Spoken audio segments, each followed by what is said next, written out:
Tonight we have the remarkable story of a man who says when it comes to Los Angeles, the CIA hasn't always played by the rules. The agency has dealt drugs throughout this country for a long time. Wait a minute, if you don't like what's going on here, please leave now. It began to become apparent to me that guns were going one way and drugs were going another. The CIA has issued a blanket response to all of this, denying any involvement. My name is Mike Ruppert, R-U-P-P-E-R-T. I did bring this information out 18 years ago, and I got shot at and forced out of LAPD because of it. I've been on the record for 18 years. We got on record everywhere we could so that if I did get killed, we would know. You know, somebody would know that somebody was saying something was wrong with CIA.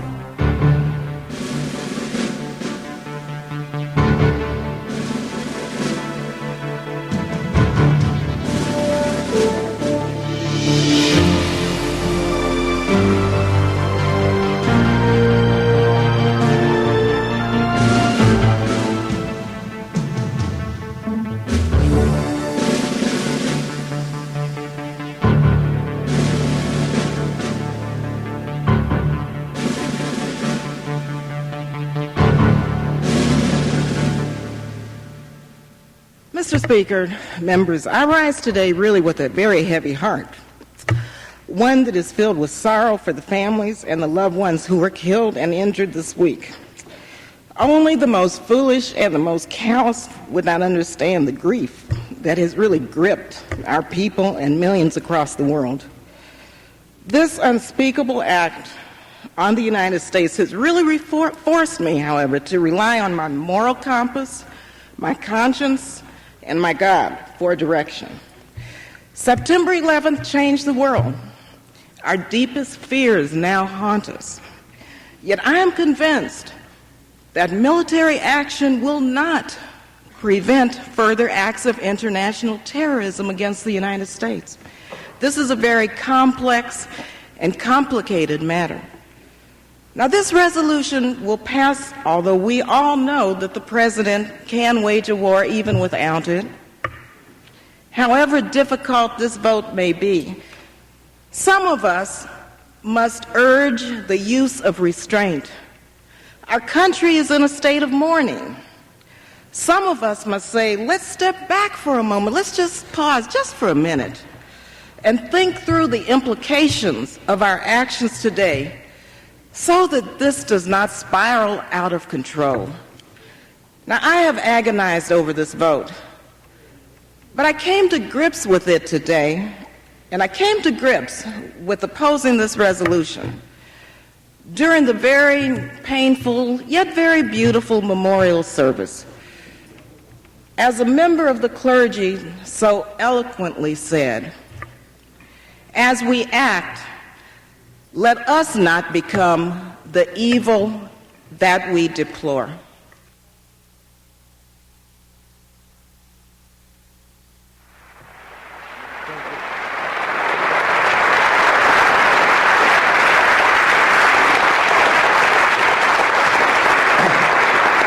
Thank you, Demetrius, and thank all of you. I am unbelievably gratified to see so many people here tonight. I almost got up here and said, hi, my name is Mike, I'm an alcoholic, but I think I'm at the wrong meeting, I guess. We're going to talk about a lot of things tonight that are very difficult, a lot of things tonight that are very challenging, a lot of things that will test and try many of us in the months and the years to come. But we're going to have a certain approach to this, and it's the only kind of approach that I have found in 23 years that works when you're challenging a government that no longer serves the interests of the people. I'd like to start off by asking a question, like a show of hands. How many people in the room tonight believe that Lee Harvey Oswald was the lone gunman and solely responsible for the murder of John F. Kennedy? Show of hands. 2 hands, and they're both joking. How many people in the room tonight believe that the war that is now taking place and getting ready to move all over the world is solely the result of the attacks on the World Trade Center on September the 11th? Okay, all right, great. The approach that we're going to take tonight is very straightforward. I was, for some short period of time, not as much as I wanted to be, an investigator with LAPD. I worked narcotics, I was loaned to detectives, I worked a homicide table, I worked a burglary table and an auto theft table for a while.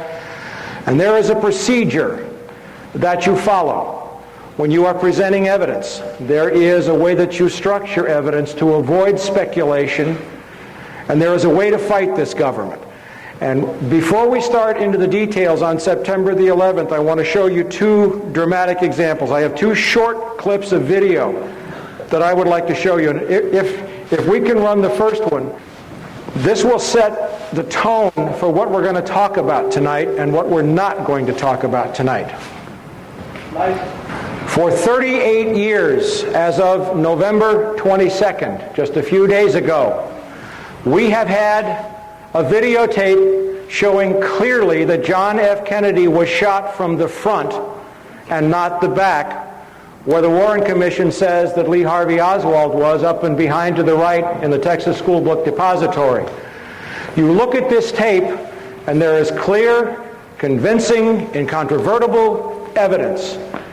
Yet what good has it done us?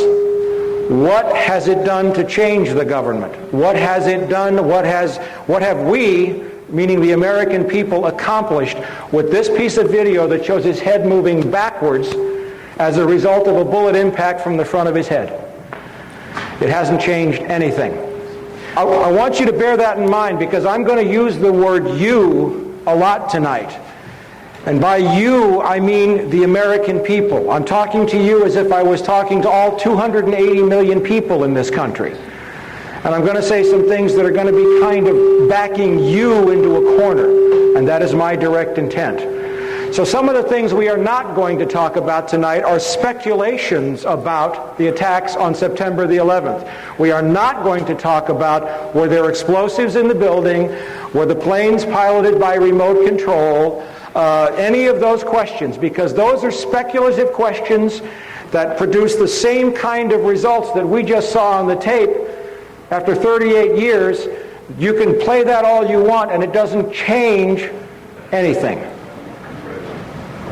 There are people who have been talking about the Oklahoma City bombing since it happened in 1995. We have videotape of U.S. military personnel machine gunning the Branch Davidians at Waco. We have proof up the galore. We're not here looking tonight for proof. We're not going to go home and have armchair discussions, because what's at stake now is our freedom. What's at stake now is our future. This is no more time to go home, and you'll see that before I'm through tonight. Now, there is another way to take on the government. There is another way to take on the lunacy of the mass media. And that is by using their own statements and their own evidence against them to prove that they are lying. Because if you're in this room tonight, you are probably already the choir. Our safety, our future, our liberty, our country, and maybe the planet depends upon us reaching out to the millions of people out there who are still waving the flag, still believing that this is a war like they're being sold on CNN. Now, I'm going to play another tape now, and I'm going to show you what happens when you confront the government with their own information head on. This is a confrontation I had with the Director of Central Intelligence, John Deutsch, at Locke High School in 1996 over the issue of the CIA bringing drugs into Los Angeles. I want you to watch his hands very carefully after I confront him. Sir, the man in the That's Congresswoman Juanita Millender McDonald of Compton.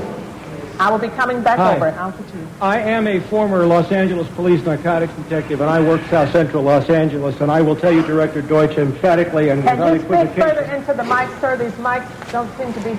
I will tell you, Director Deutsch, as a former Los Angeles police narcotics detective, that the agency has dealt drugs throughout this country for a long time.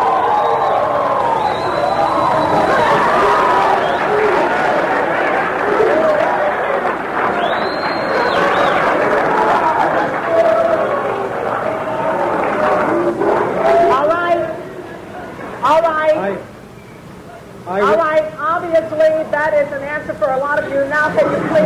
I refer. All right, now, can you please? I refer direct. Wait a minute.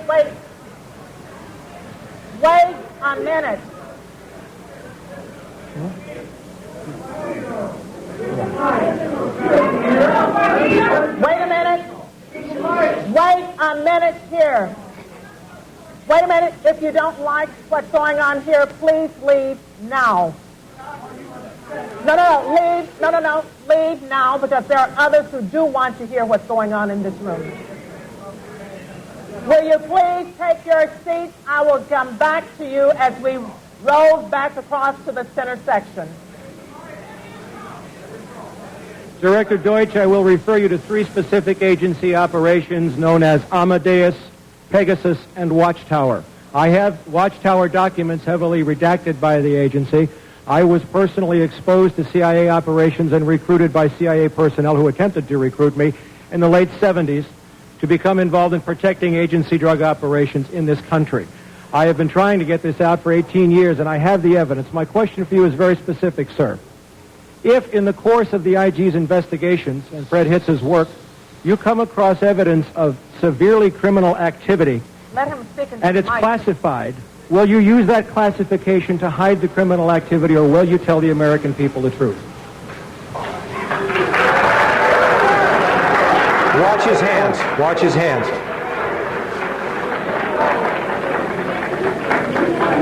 All right, you want to hear the response first from Congressman Julian Dixon and then from the director. Wait a minute. From York. I'm sorry, sir. I will allow the director to speak first and then Congressman Julian Dixon. If you have information about CIA illegal activity in drugs, you should immediately bring that information to wherever you want, but let me suggest 3 places. The Los Angeles Police Department. Gotcha.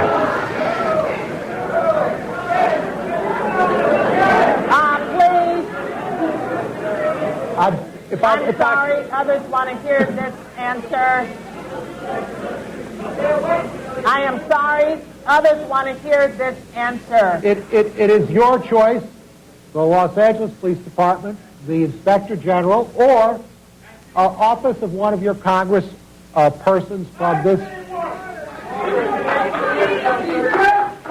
18 years ago, sir, and I got shot at for it. Wait a minute, sir. Wait a minute, sir. And Sir, you have not gotten the mic yet. You are not. But wait a minute, then don't speak out of turn. let me say something else. If this information turns up wrongdoing, we will bring the people to justice and make them accountable. All right, Congressman Dixon. Thank you, sir, for coming. Wait a minute here. I thought you did not want to be here, but now that you are here, please let us hear and listen. Thank you very much. Sir, I want to thank you for coming. You were at the last meeting. The staff probably has the spelling of your name wrong, but No, they didn't. We would like to talk to you. We have been looking for a couple of days for you, and we want to make sure that you contact the committee, because obviously you have some valuable information. If you want to give it to me privately, if you want to hand it to that aide where I can contact you this evening, please do it. Don't let us get away without getting a contact for you. Thank you, sir. Pass it up to him now so everyone can see that I got it. That would be fine. Thank you, sir. And for the record, Please keep the noise down so that we can hear and we can get answers. For the record, my name is Mike Ruppert, R-U-P-P-E-R-T. I did bring this information out 18 years ago, and I got shot at and forced out of LAPD because of it. I've been on the record for 18 years nonstop, and I'll be happy to give you, Congressman, anything that I have.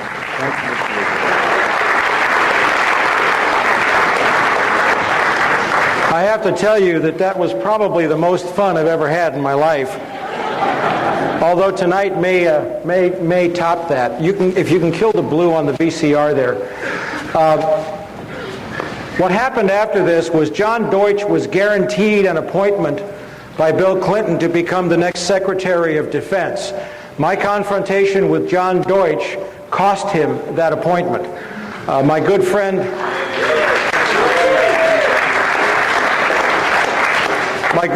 Dick Gregory, who I just did a radio show with on Thanksgiving Day, called me up and said he said he was talking to some people in Washington, and they just chewed him up one side and down the other because he looked like a fool. Everybody here seen The Wizard of Oz? Everybody here seen The Man Behind the Curtain? We have to get to the man behind the curtain, but it's going to be a little bit scarier than that movie was to do that. So, let's take an approach to September the 11th along the lines of an investigator presenting a case to a grand jury, or along the lines of a detective presenting a case to a district attorney. First of all, who am I? We're going to go through this really quickly. I had the misfortune of being born into a family that was heavily rooted in the intelligence community. My mother was a cryptographer and cryptanalyst for the Army Security Agency and National Security Agency during World War II. She worked for Secretary of State Cordell Hull. She worked on the Japanese and Russian codes. By the way, we did know the Japs were going to attack Pearl Harbor, and we did let it happen. This is evidence that I would present. This is my mother's separation from the NSA in December 1949 because she was going to have babies. She didn't have me until 51.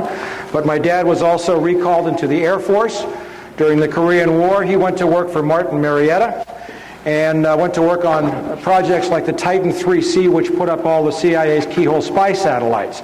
Relatives of my father were OSS, that's the forerunner of CIA, and they were career at CIA in Langley. So everybody in the family had a clearance.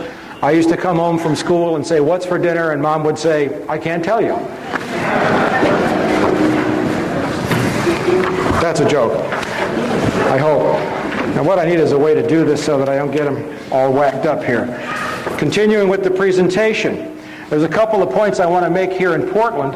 This is one of my rating reports from LAPD showing an outstanding rating, showing also that I have, especially in the field of narcotics enforcement and investigative procedures, I was loaned to Wilshire Division Narcotics several times and specialized in narcotics. I was even sent to a training school by the U.S. Department of Justice and the DEA, which I attended. You don't get that for writing parking tickets. And the reason why I say this is because the ranking member of LAPD in the room that day when I confronted John Deutsch told Ted Koppel that I had never worked narcotics.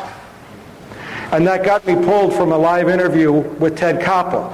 The ranking member of LAPD in the room that day was Deputy Chief Mark Croker.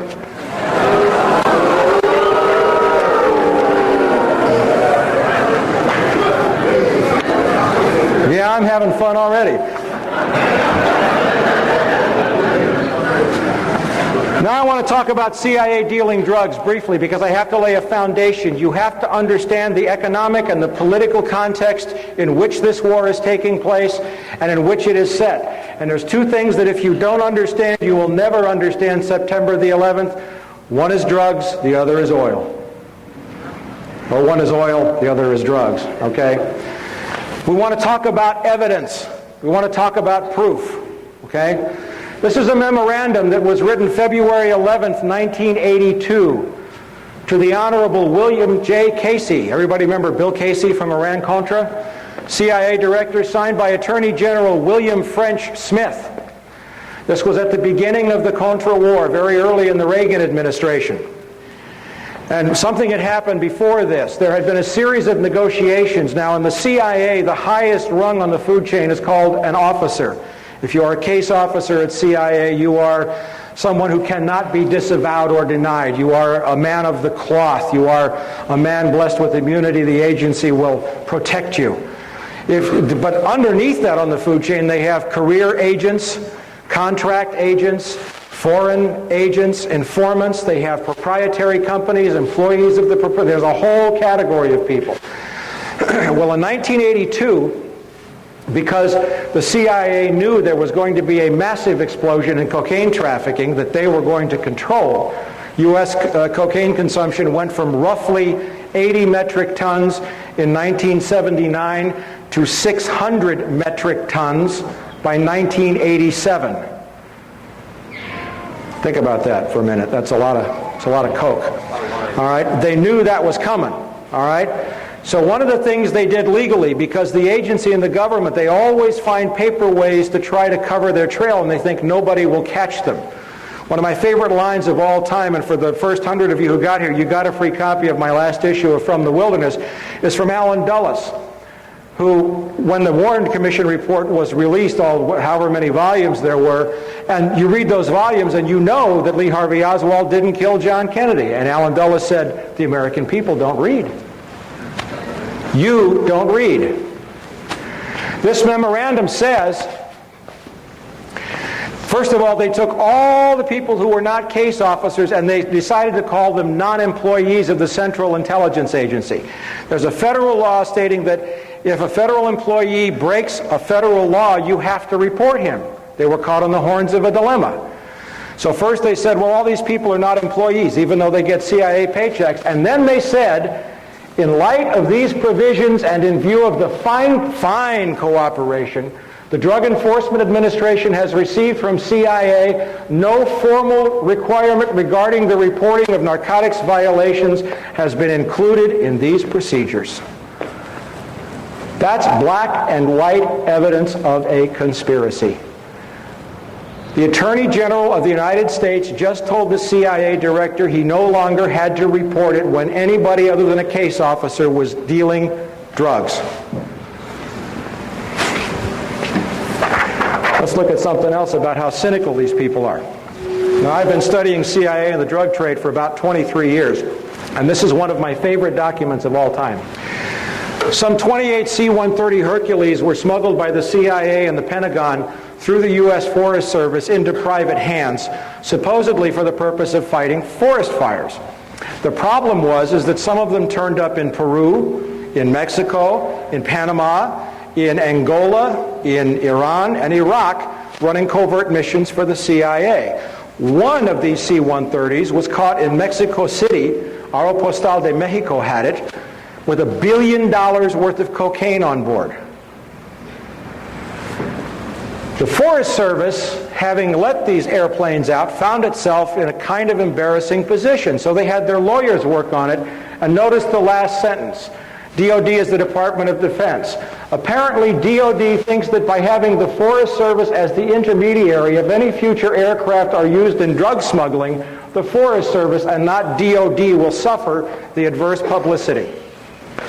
They don't care about stopping it, they care about who's going to take the blame.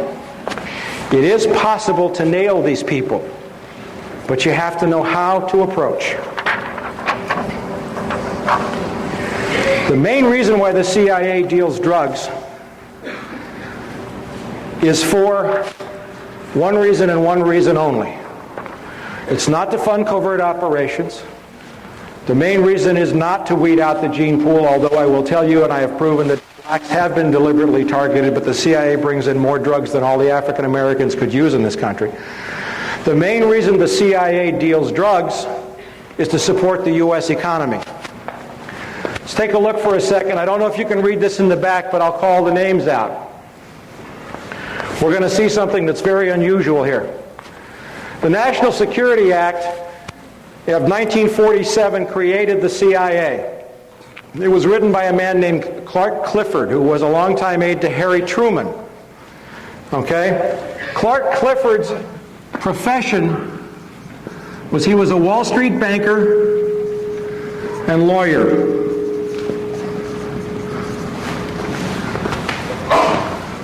Clark Clifford is also the man who brought a bank called BCCI into the United States in the 1980s, a drug money laundering bank that was exposed for laundering drug money.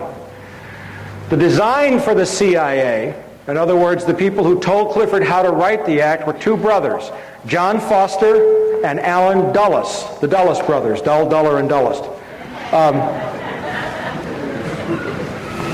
John Foster Dulles was Secretary of State to President Dwight Eisenhower.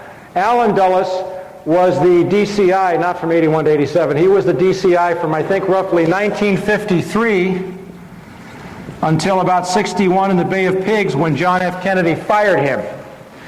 You know what their profession was? Wall Street lawyers at the law firm of Sullivan and Cromwell, which is today the most powerful law firm on Wall Street.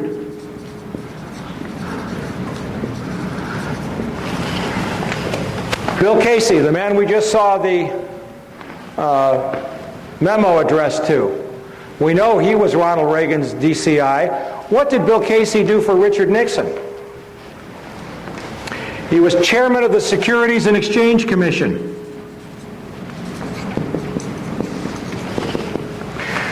Stanley Sporkin, one of my favorite turkeys, was CIA General Counsel during the 80s. He used to email back and forth with Oliver North. Dear Stanley to Ollie, Stanley to Ollie. It was very funny. Okay? Do you know what he did before he became...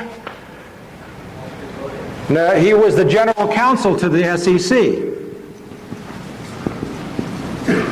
Securities and Exchange Commission, charged with monitoring all securities transactions. David Daugherty, CIA General Counsel after Stanley Sporkin. You know what he does today? The Executive Vice President of the New York Stock Exchange for enforcement. Isn't that great?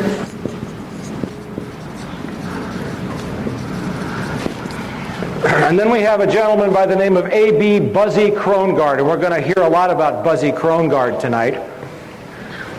Buzzy Krongard is currently the CIA Executive Director. The top three positions are DCI, Director of Central Intelligence, DDI, Deputy Director of Intelligence, and Executive Director. Buzzy Krongard was, until 1998, the head of an investment bank called A.B. Brown. A.B. Brown is involved in insider trading connected to September the 11th. He's a Wall Street banker.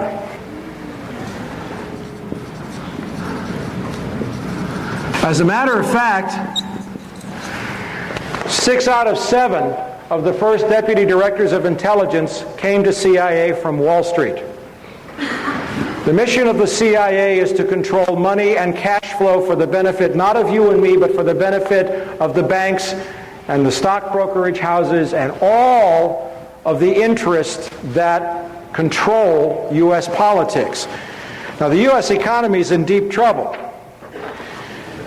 But the level of criminality in this government and in this country has become so overt in the last 2 years that the stink is becoming hard for people to ignore. This is a story from the Associated Press, June 27th, 1999. New York Stock Exchange chief, that's a guy by the name of Dick Grasso, hops on an airplane in New York City and flies to Bogota, Colombia, hops in an armor-plated limousine and drives up to the foothills in the mountains that are occupied by the FARC guerrillas, who occupy a third of Colombia. They tax the cocaine. Everybody in Colombia deals drugs. But what did he ask them to do? He asked the FARC guerrillas to invest their drug profits in Wall Street. There's an AP story right there. He didn't say stop dealing drugs, it's bad for our kids. He said, let us manage your drug money. The FARC said, we think we would rather keep our money in Colombia for the benefit of Colombians. Why should we send it to New York? And what happened a year later was Bill Clinton announced Plan Colombia. And don't get me wrong here, Colombia is on the list of countries where this administration is planning to go to war because there's also oil there. All right. Still laying a foundation, but we're getting ready to move into September 11th. Let's look at a little history of the Bush family.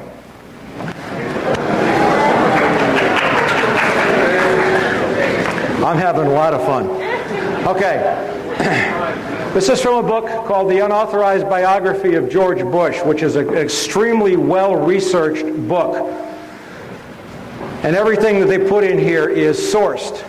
If we go to George Herbert Walker Bush's father, Prescott Bush, he was the managing director of a firm called Brown Brothers Harriman during the 30s and 40s. Brown Brothers Harriman financed Adolf Hitler before and during World War II. Brown Brothers Harriman got involved with the Hamburg steamship line. They got involved with a number of companies and front organizations that channeled money directly to Adolf Hitler, and they did not stop that relationship when the war began. As a matter of fact, one particular firm, it was a bank affiliated, it was the Union Bank, affiliated with the Thyssen, that's T-H-Y-S-S-E-N, Steel Trust, managed by Prescott Bush, produced 50.8% of Nazi Germany's pig iron, 41.4% of Nazi Germany's universal plate, 36% of Nazi Germany's heavy plate, 38.5% of Nazi Germany's galvanized steel, 45.5% of Nazi Germany's pipes and tubes, 22% of Nazi Germany's wire, and 35% of Nazi Germany's explosives. It was so egregious and offensive that we find that in 1942, under the Trading with the Enemy Act, the U.S. government took over the Union Banking Corporation, in which Prescott Bush was a director, and they seized the assets. That's our current president's grandfather. Now, we know that our current president's father went out of his way to arm Saddam Hussein. How many people remember Iraqgate? I have an excellent story on that. There's monstrous, wonderful sourcing on the fact that George Herbert Walker Bush created the enemy which he fought in 1991. And so it is currently with Osama bin Laden. Now, how important is drug money? The International Monetary Fund published a report in January of this year showing that $1.5 trillion with a T, a year is laundered through the world banking system. Of that, according to Le Monde and according to the U.S. Department of Justice, it's very safe to say that $500 billion to $600 billion of that is directly the result of the drug trade. Why is drug cash important? How many people here have a credit card? All right, now I want you to be real truthful when you answer this. When you open your credit card bill every month, what do you look at first? I want everybody to look first at the total balance owing on the card. Raise your hand. How many of you look first at the minimum monthly payment required? How many of you pay your credit cards off in full every month? I'm impressed. The point is that the United States economy, and I was at an economic conference in Moscow in March of this year, has derivatives. Derivatives are anything that's not related to anything of value. It's like stock futures, it's calls, it's puts, it's options. It has a derivatives bubble of $300 trillion. 20 trillion of that alone is connected to J.P. Morgan Chase, which is about ready to go under thanks to Enron. And watch that very closely, okay?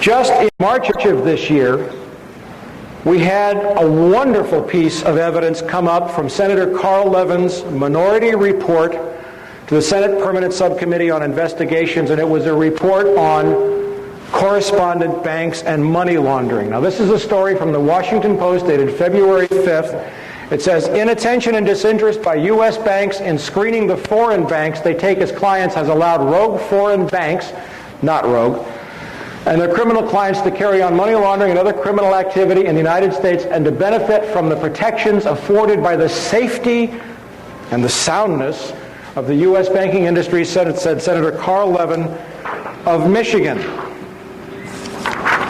Specifically mentions J.P. Morgan Chase. On the next page, 4,000 offshore banks to launder money into the United States, $1 trillion laundered annually. That's conservative. Money laundered in which the Clinton administration declared a national security threat. Not true. It's a national asset as far as Wall Street is concerned. Carl Levin said $500 billion moved through the U.S. banking system in drug money every year. That's liquid cash.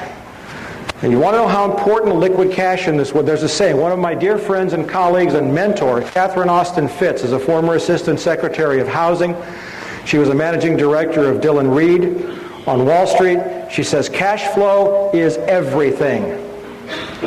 And in an economy that's on the verge of a major implosion, without cash flow, the crash is guaranteed. Now, CIA's role is to make sure that as much of that drug money comes through the U.S. economy as possible.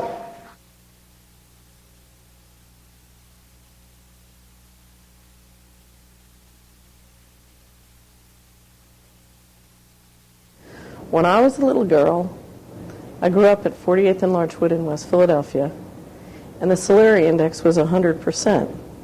The Salary Index is the index that I use to describe the well-being of a neighborhood.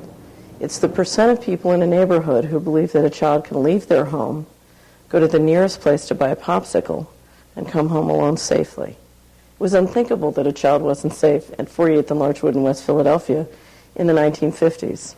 The Salary Index was 100%, and the Dow Jones Index was probably about 500. Today, it's reversed. The Dow Jones Index is very high at about 10,000, and the Salary Index is at very low in West Philadelphia and very low throughout the United States. And why is that? It's because one of the ways that we finance the growth of multinational corporations and big banks and the rise of the Dow Jones is by selling narcotics to our children. It's one of the most profitable businesses in America. About a year ago, I gave a speech called How the Money Works in Organized Crime to a wonderful group of people in Philadelphia. They have a conference every year. They go off into the woods for about 3 days and talk about how they can help our culture, our world, spiritually evolve. So I gave my presentation on how the money works as organized crime, describing what is arguably the biggest, most profitable industry in the United States today. And towards the end, we were discussing the fact that the Department of Justice estimates that the United States is the leader in laundering organized crime profits of about $500 billion to $1 trillion a year. So I asked the audience, what would happen if we stopped being the worldwide leader in laundering $500 billion to $1 trillion a year? And they said, well, you know, if we stopped, our mutual funds would go down in price, the stock market would crash. I said, well, what else would happen? So they said, well, you know, we might have trouble financing the government deficit because, in fact, the people who control 50 years of accumulated profits, that's a lot of capital that we need to finance our deficit. So I said, okay, well, I'll tell you what, let's pretend there's a big red button right up here on the lectern right in front of me. And if you push that button, you can stop all organized crime in America, and you can stop America laundering $500 billion to $1 trillion of organized crime profits every year. Who here will push the button? And out of 100 people, only one person would push the button. And I said, okay, so what you're saying is you want a whole armada of people to sell drugs to your children and grandchildren to keep your mutual funds up and your government checks coming. And they said, yes, that's right. Now, there are many ways to change that. There are many ways to re-engineer our financial system and our resources so that the Salary Index and the Dow Jones can be friends. So that when we get the Salary Index to go up by making sure our neighborhoods are safe for children, the real estate can go up in value. The small businesses go up in value. There are many ways to make the Solari Index and the Dow Jones friends. But before we can do that, before we can have that conversation, we have to face what's happening. We have to face that we are addicted to drug profits, because if we can't face it, God can't fix it. Okay. This is a copy of the cover sheet of the report. It's on the World Wide Web. If you want to go search for it, you can just look for the report on correspondent banking. Okay, and that's a copy of the report. It's an incredible read. What they don't tell you in there, of course, is that the U.S. economy is dependent upon that drug money, among other things. Now let's go a little further. Gotta love this. If this gentleman down here in the black jacket walks into a bank with a deposit of $10,001, does everybody understand that the bank has to fill out a report and send it to the U.S. Treasury indicating that he might be a money launderer? But did you happen to know that under U.S. laws, there are certain classes of business that are exempt from making currency transaction reports? Included in those are a bank, obviously, a department or agency of the U.S. government. CIA does not have to fill out currency transaction reports. An entity established under the laws of any state, But you come down to this one. A listed entity other than a bank whose common or analogous equity interests are listed on the New York Stock Exchange or American Stock Exchange, or designated as a NASDAQ national market security. If you have a company that trades on Wall Street, you can launder all the money you want to. It's legal. Gee. Now I'm just laying a little groundwork here for you before we get to September 11th. We're getting there. Just last year, a group of companies were called in to meet with Janet Reno, who's not probably the most ethical person that ever lived, and Secretary of State Deputy Treasury Secretary Stuart Eisenstadt. And these companies, Hewlett-Packard, Ford, Sony, General Motors, Whirlpool, General Electric, and Philip Morris, were called in to the Department of Justice for the amount of drug money they were laundering. Basically, the message was, you guys cool it. Okay? It's getting like out of hand. Now, let me ask a question. This gentleman right here, what's your name? Kevin. Kevin is a drug lord. Kevin is the king of all drugs in South America. Okay? All right. And let's say this young lady right down here with the glasses. What's your name? Rhonda. Rhonda is the executive vice president of General Motors for the Southern Hemisphere, or South America. Okay? Kevin, you call up Rhonda one day and you say, I'd like 100 Chevy Suburbans, armor-plated, custom built, at $30,000 each, and I'll pay cash. Rhonda, what are you going to say to that offer? All right. All right. Now, Kevin's got money that he can't spend because it's drug money. But now he's got 100 Chevy Suburbans. But let's say now that, the gentleman with his hand on his chin right there. Yeah, right there. What's your name? No, you. What's your name? Brian. Brian is Jack Welch, the chairman of General Electric. Okay? Now, Kevin, you're really good. Okay? You got $200 million that you got to move. Okay? So you call up Jack Welch's assistant, special accounts assistant. You say, I'd like to open in South America Kevin's Appliances. I'd like to buy $200 million of everything GE has, because I'm going to open this appliance store and I'll pay you cash. Now, Jack Welch at GE, what do you say? Right on. Let's do this deal. Now, by the way, who owns NBC? General Electric. MSNBC, CNBC, all the NBCs. Okay? Now, let's just take a look at that for one quick second. Very quickly, a price-to-earnings ratio, P to E, market capitalization. It's very simple. If you have a company that has 10,000 shares, and each share sells for $10, did I say 1,000 shares? 1,000 shares. $10. Your market capitalization is $10,000. You multiply the share price by the number of shares. Market capitalization. You divide that by net profits. In other words, what you sell less the cost of doing business. And you come up with the ratio. This is how they value the stock market.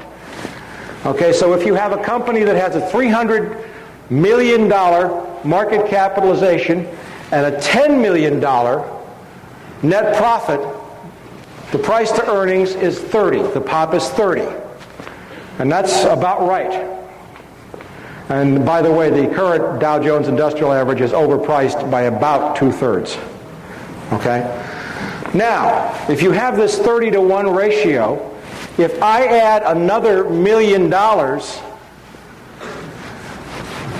my pen went dry. If I add another $1 million and make that 2, what happens to this number? Becomes 60. All right?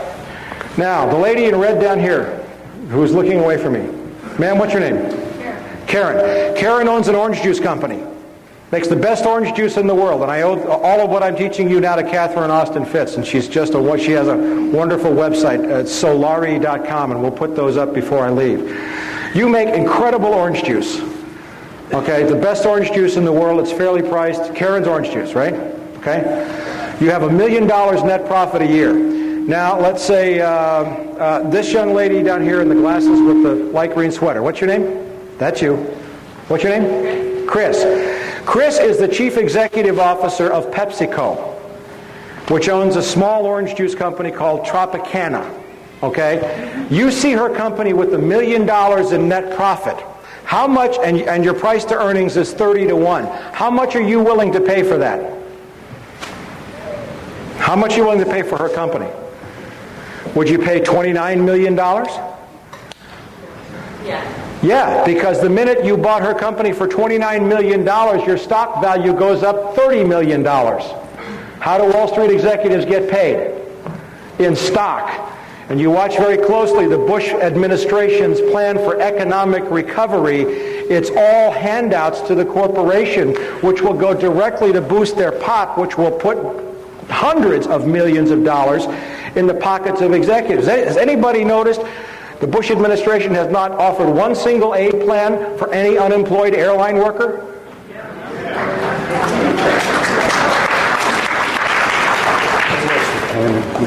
All right, let's get down and dirty here. Oh, one more thing. Remember that guy John Deutsch that I had fun with? Okay, well, right now he's on the board of directors of Citibank, along with the former executive director of the CIA, who is not on the board, but she's very highly placed executive, Nora Slatkin. John Deutsch, of course, is as crooked as the rest of them. Also on the board of Citibank is a guy named Robert Rubin, former U.S. Secretary of the Treasury. Yes, thank you. He deserves all the hisses he can get. Well, in May of this year, Citibank announced a $12 billion cash purchase of a Mexican bank called Banamex. Second largest bank in Mexico, also a documented, and I mean documented, drug money laundering bank that was exposed in a Mexican newspaper. Roberto Hernandez, this is him, gets a seat on Citibank's board of directors, and yet this is what's going on his property. He owns thousands of acres near Cancun in Mexico. The locals call it the Cocaine Peninsula. There's hundreds of photographs. He lost 2 lawsuits in Mexico.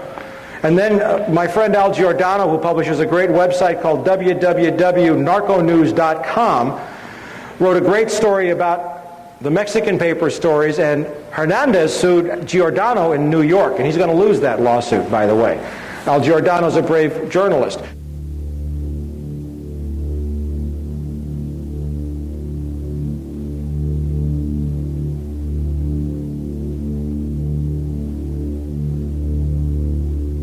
But the point I'm making with this is that the criminality had gotten so out of hand by May of this year that Citibank would openly buy a known drug money laundering bank and put the drug money launderer on its board of directors. That's the need for drug cash in the U.S. economy right now.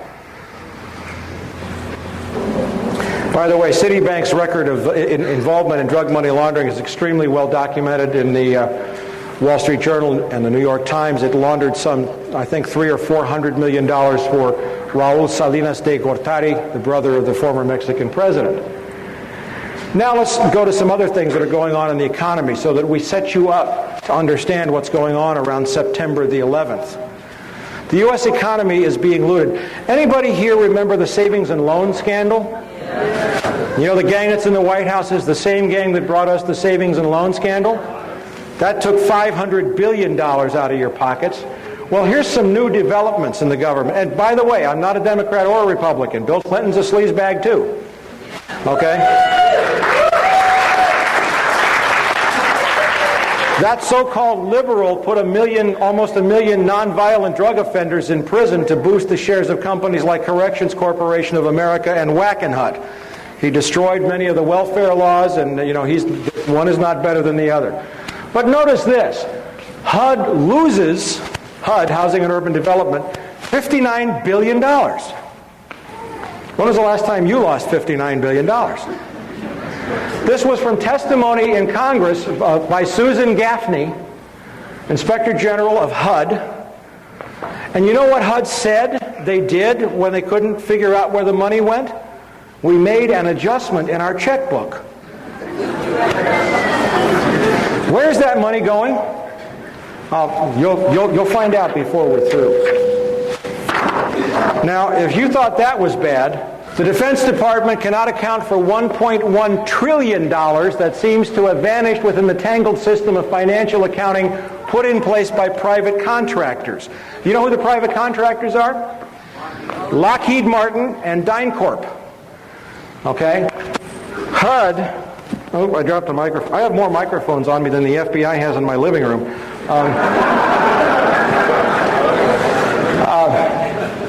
This is from a very great reporter, a very courageous woman who had served on Capitol Hill for many years and became an investigative reporter named Kelly O'Meara, who writes for the Washington Times Insight magazine. I know it's owned by Moon, but Kelly does fabulous work, and she's written a great piece on civil rights after the September 11th attack. The point is that $4.4 trillion in adjustments to the Pentagon books had to be cooked to compile the required financial statements, and that $1.1 trillion of that amount could not be supported by any reliable information. All right, now, there's one thing I got to do before we get to September the 11th and what's happening since. It's easy to say that this is a war about oil, and you're going to know more about it than you did when you came in here, when you leave. The entire world economy is on the brink of a major collapse. 2 days before the attacks on the World Trade Center, I issued an emergency bulletin to all of my subscribers. And by the way, there's a table over here, and those of you who would like to subscribe, we have the information there for you. I'll put a website up.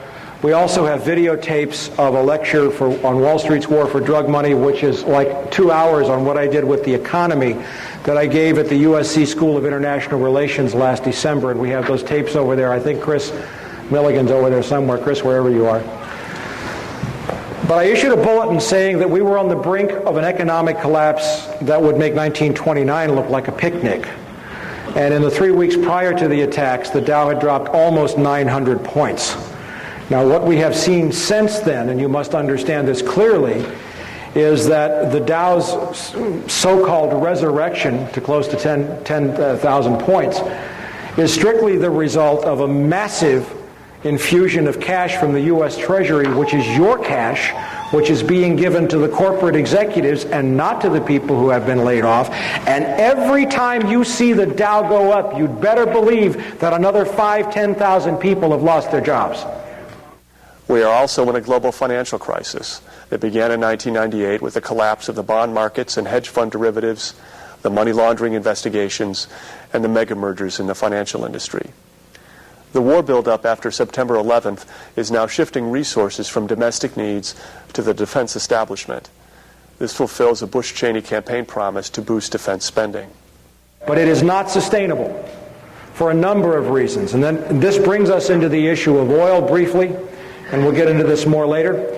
And basically is that oil production in the world is peaking. The last untapped major oil fields in the world are in two places, actually. First, Central Asia, and we'll get into that in depth. And second, guess where? In Colombia. Okay?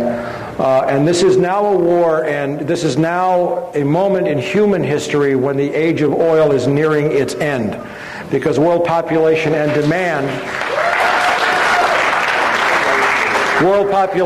demand will exceed production sometime within roughly the next 10 years. And we're going to get into that for why. But now let's go back into the warnings about September the 11th. And I didn't do a lot of this, and we have time. Osama bin Laden is of course a Saudi Arabian by birth. His family is exceptionally wealthy. They own not only major construction companies, but they are heavy investors in high technology stocks like Nortel. They have a piece of Pepsi, I think, and Coca-Cola. They're into everything. They're very wealthy. In 1976, Osama's older brother Salim bin Laden hired a man in Texas by the name of Jim Bath, who has CIA connections, to handle all the investments in the United States for the bin Laden family. Jim Bath also happens to be a personal, almost lifelong friend and former Air National Guard pilot with George W. Bush. And immediately after Jim Bath made the arrangements to took over the bin Laden family's finances, Jim Bath made a $50,000 investment in George W. Bush's first company, Arbusto Energy. The connections between the Bushes and the bin Ladens become much more clear as you move forward, and we have reported this in From the Wilderness. Again, I was using stories, and you'll see this. When George Herbert Walker Bush made trips to Saudi Arabia in 1998 and 2000 to meet with the Saudi royal family and to meet with the bin Laden family, which he finally acknowledged, along with former British Prime Minister John Major, on behalf of a company called the Carlyle Group, which is the 11th largest defense contractor in the company in the country. Carlyle Group is a privately owned corporation. That means they do not have to report their ownership or financial activities to the SEC. Yet they provide all kinds of the highest technology equipment to the U.S. Pentagon. And Carlyle, of course, has made several, probably $1 billion, and will as a result of this war. In that context, Osama bin Laden went to Afghanistan in 1979, 1980, maybe the early 80s, to fight the Russians, and he was supported by the CIA.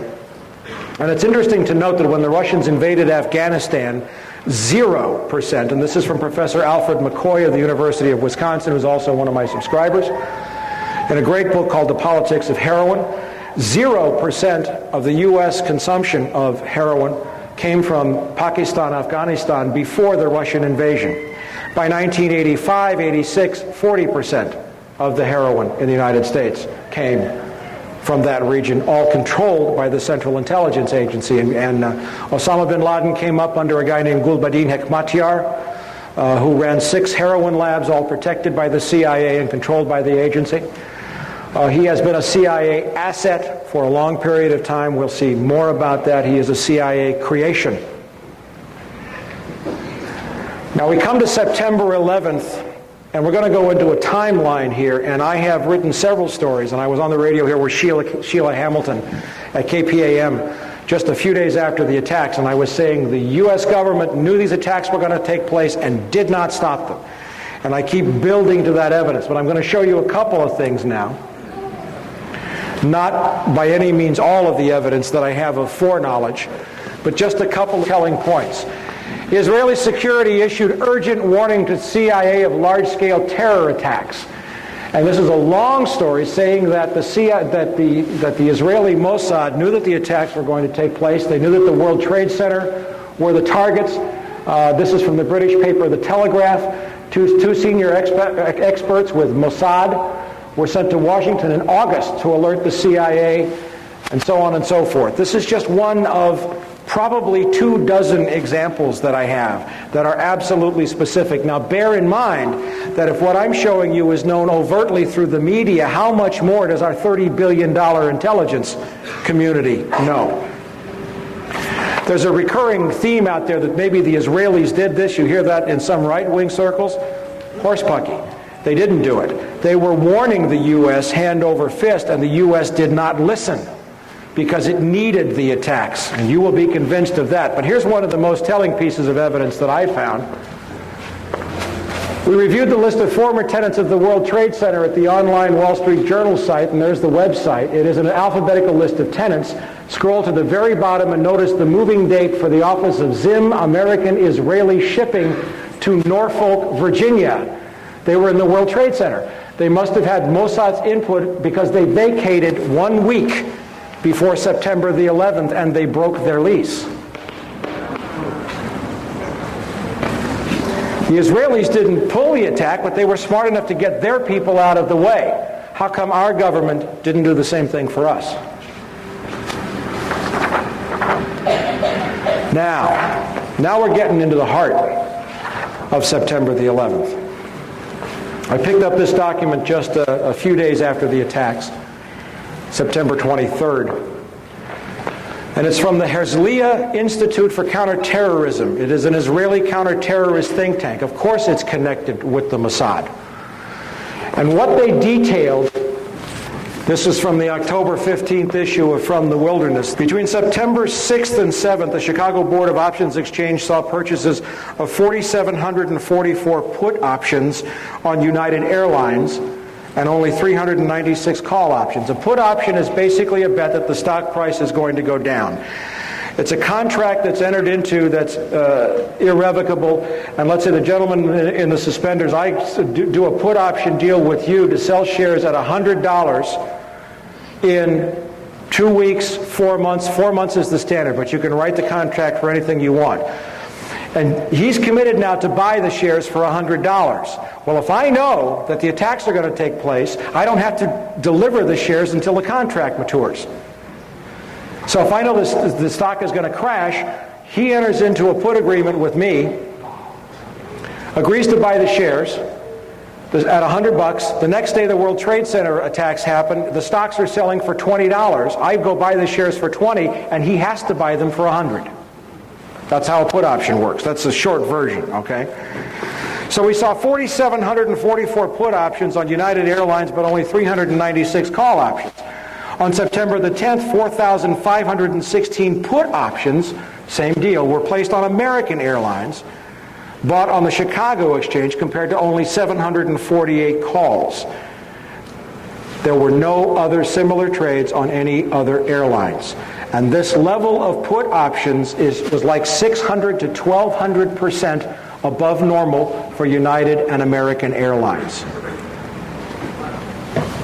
Now, just these trades alone, there were also put options placed on Merrill Lynch, which had 22 floors. Morgan Stanley had 22 floors, and Merrill Lynch had an offices near. Both were heavily impacted. Heavy put options there, heavy put options on reinsurance companies, Munich Reinsurance, the largest in the world, AXA Reinsurance in France, which owned 25% of American. Totally out of whack. Absolutely spiking. There's another newsletter that says very clearly, by a guy by the name of Phil Erlanger, and this is his newsletter, that the insider trading may have cost $1 billion. Now just these ones that were identified, produced only $2.5 million in instant profits for somebody who knew the attacks were going to take place. Nobody claimed the profits. The San Francisco Chronicle caught it shortly thereafter, and nobody has claimed them since. And we don't know who made the trades.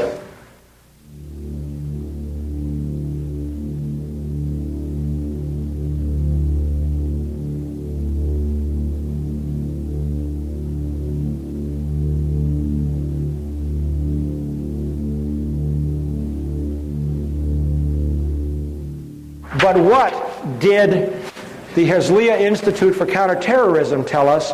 It told us that the United Airlines put options were placed through the firm A.B. Brown. Do you remember A.B. Brown? A.B. Brown was the firm headed until 1998 by A.B. Buzzy Krongard, who is now the executive director of the Central Intelligence Agency. A.B. Brown was sold in 97 to Bankers Trust, then to Deutsche Bank, I think in 98 or 99. It was an offshoot of Deutsche Bank. Now, one thing that I know, that I have written heavily about, is that the CIA, the Mossad, and major intelligence services track all stock trading in real time. On my website, you'll see stories about Promise software, and it's very long to go into, but it's a very sophisticated software. I'm going to write the website for you. It's a very sophisticated software that's been made with artificial intelligence and is capable of integrating wide numbers of databases in different languages. You'll find this on my website at www.copvcia.com. Now, I know that CIA and Mossad track stock trades in real time, so if all these put options were placed on American and United, do you think that should have triggered some alarm inside the Central Intelligence Agency? But instead we find that the trades were placed through a firm that was once owned, managed by the guy who was the number 3 at CIA. These are just pieces of evidence now. I'm building the case. Now, again, we're building up some history here. In January of this year, the Taliban and Al-Qaeda destroyed the entire opium crop in Afghanistan. It's been verified by the United Nations, by the Drug Enforcement Administration, by ABC News, by BBC, who put people on the ground. Afghanistan had been the world's largest producer of opium, producing 70% of the world's heroin through the year 2000. In January, they destroyed their crop. Part of it was a price support. They had overproduced the year before, part of it, and they sold from their stockpiles. But there are no opium crops in Afghanistan right now. They've all been planted, of course, since the Bush administration and the CIA have lifted the ban, and everybody can go back to work and the CIA can move the heroin again.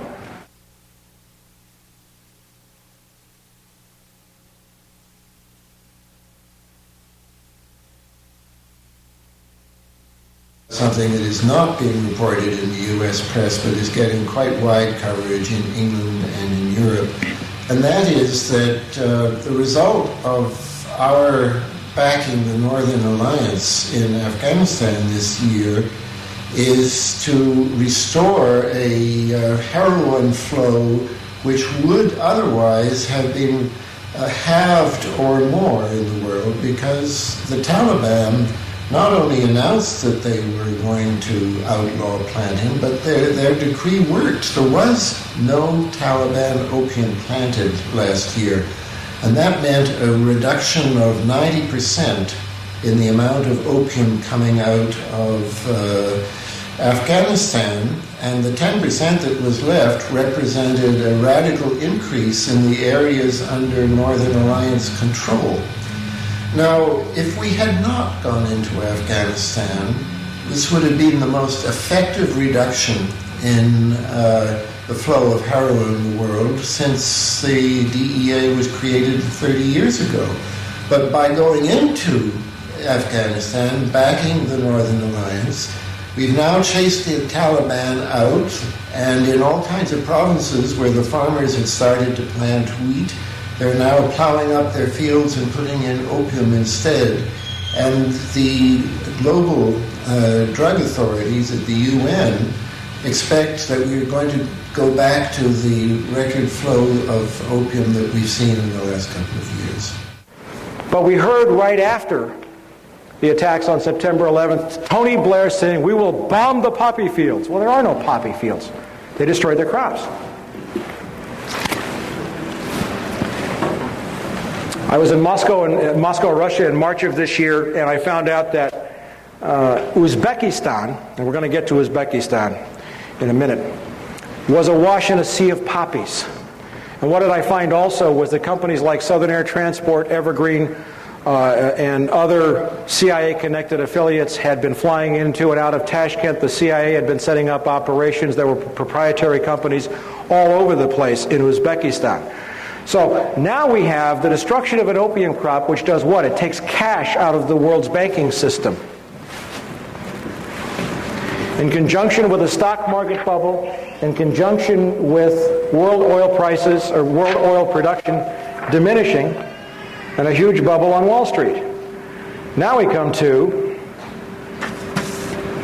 this is just from recently, of course. This is from the October 5th. Afghan rebels, that's the Northern Alliance, our good friends. The Northern Alliance, who actually dominate the opium trade from the north of Afghanistan. Okay? Now we've seen the recent stories saying that the poppy farmers are absolutely rejoicing because they've gone back to planting. So now we come back to the oil and drugs. There's an old saying, God equals gold, oil, and drugs. Testimony from February 12, 1998 in Washington, D.C. before the House International Relations Committee by John Maresca, Vice President of International Relations for UNICAL, which had been planning to build a pipeline for some time from the Central Asian oil fields of Tajikistan, Kyrgyzstan, Uzbekistan, all the stands, across Afghanistan, down to the Pakistani coast. It's a distance of about 1,500 miles. To a terminal where U.S. tankers would take the oil and gas and ship it to China and Japan, the largest emerging markets in the world. China's in the middle of a huge oil crisis, and the U.S. Wall Street is pouring money into China hand over fist. And he says in this, construction cannot begin construction until an internationally recognized Afghanistani government is in place. A recent study for the World Bank states that the proposed pipeline for Central Asia across Afghanistan and Pakistan to the Arabian Sea would provide more favorable netbacks, that's money in your pocket, folks, to oil producers. That's his testimony. Now, UNICAL put the pipeline on hold in 1999. They also hired a guy named Henry Kissinger to consult for them, which explains why Afghanistan has never been listed as a sponsoring terrorist nation. Isn't that strange? The head of all the terrorists in the world, and the biggest country, has never been listed?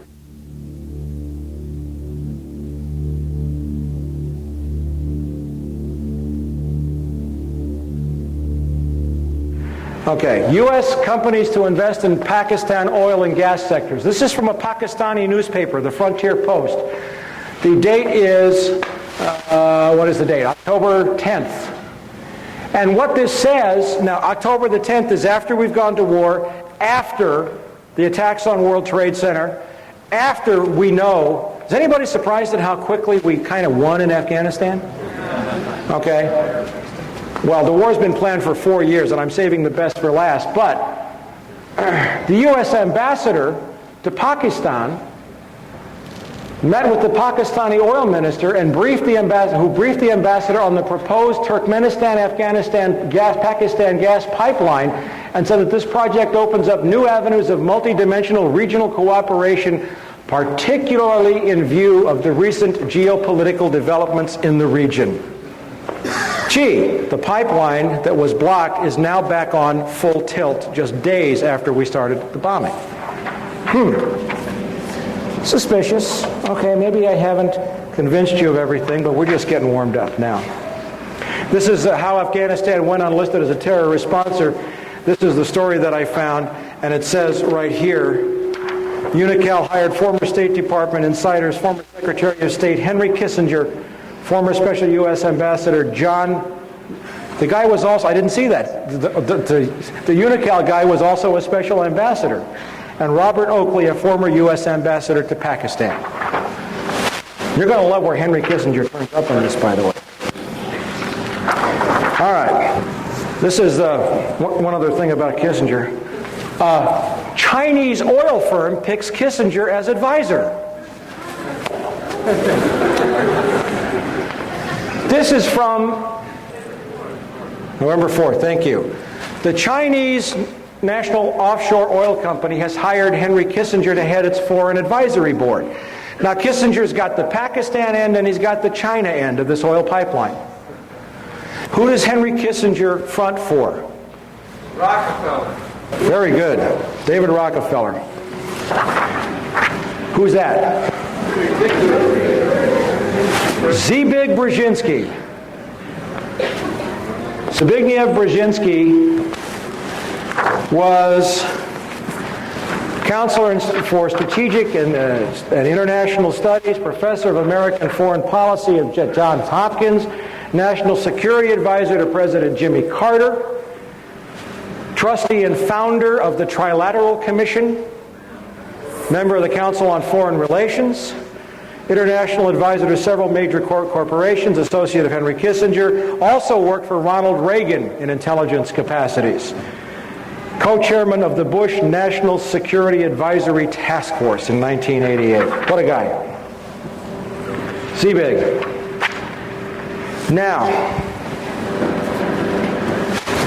if you want to get really, really, really, really angry, go buy this book.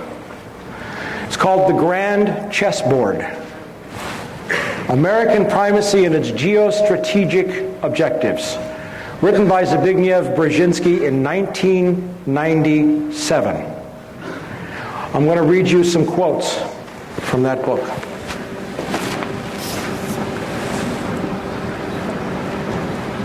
Page XII, it's the very first words in the book. The last decades of the 20th century has witnessed a tectonic shift in world affairs. For the first time ever, a non-Eurasian power has emerged not only as a key arbiter of Eurasian power relations, but also as the world's paramount power. The defeat and collapse of the Soviet Union was the final step in the rapid ascendance of a Western Hemisphere power, the United States as the sole and indeed the first truly global superpower. Page XII, it's in the preface. But in the meantime, he says, it is imperative that no Eurasian challenger, Eurasia is everything in between roughly east of Germany all the way to the Pacific Ocean, south through the Indian subcontinent, and includes the Middle East. It's imperative that no Eurasian challenger, by that he means Russia or China, emerges capable of dominating Eurasia and thus of also challenging America. The formulation of a comprehensive and integrated Eurasian geostrategy is therefore the purpose of this book, Geostrategy, Eurasia. The attitude of the American public toward the external projection of American power has been much more ambivalent. The public supported America's engagement in World War II largely because of the shock effect of the Japanese attack on Pearl Harbor. It gets worse. For America, the chief geopolitical prize is Eurasia. Now a non-Eurasian power, that's us, is preeminent in Eurasia, and America's global primacy, isn't that arrogant? America's global primacy is directly dependent on how long and how effectively its preponderance on the Eurasian continent is sustained. What he's saying is that if the U.S. wants to stay top dog, we have to control Eurasia.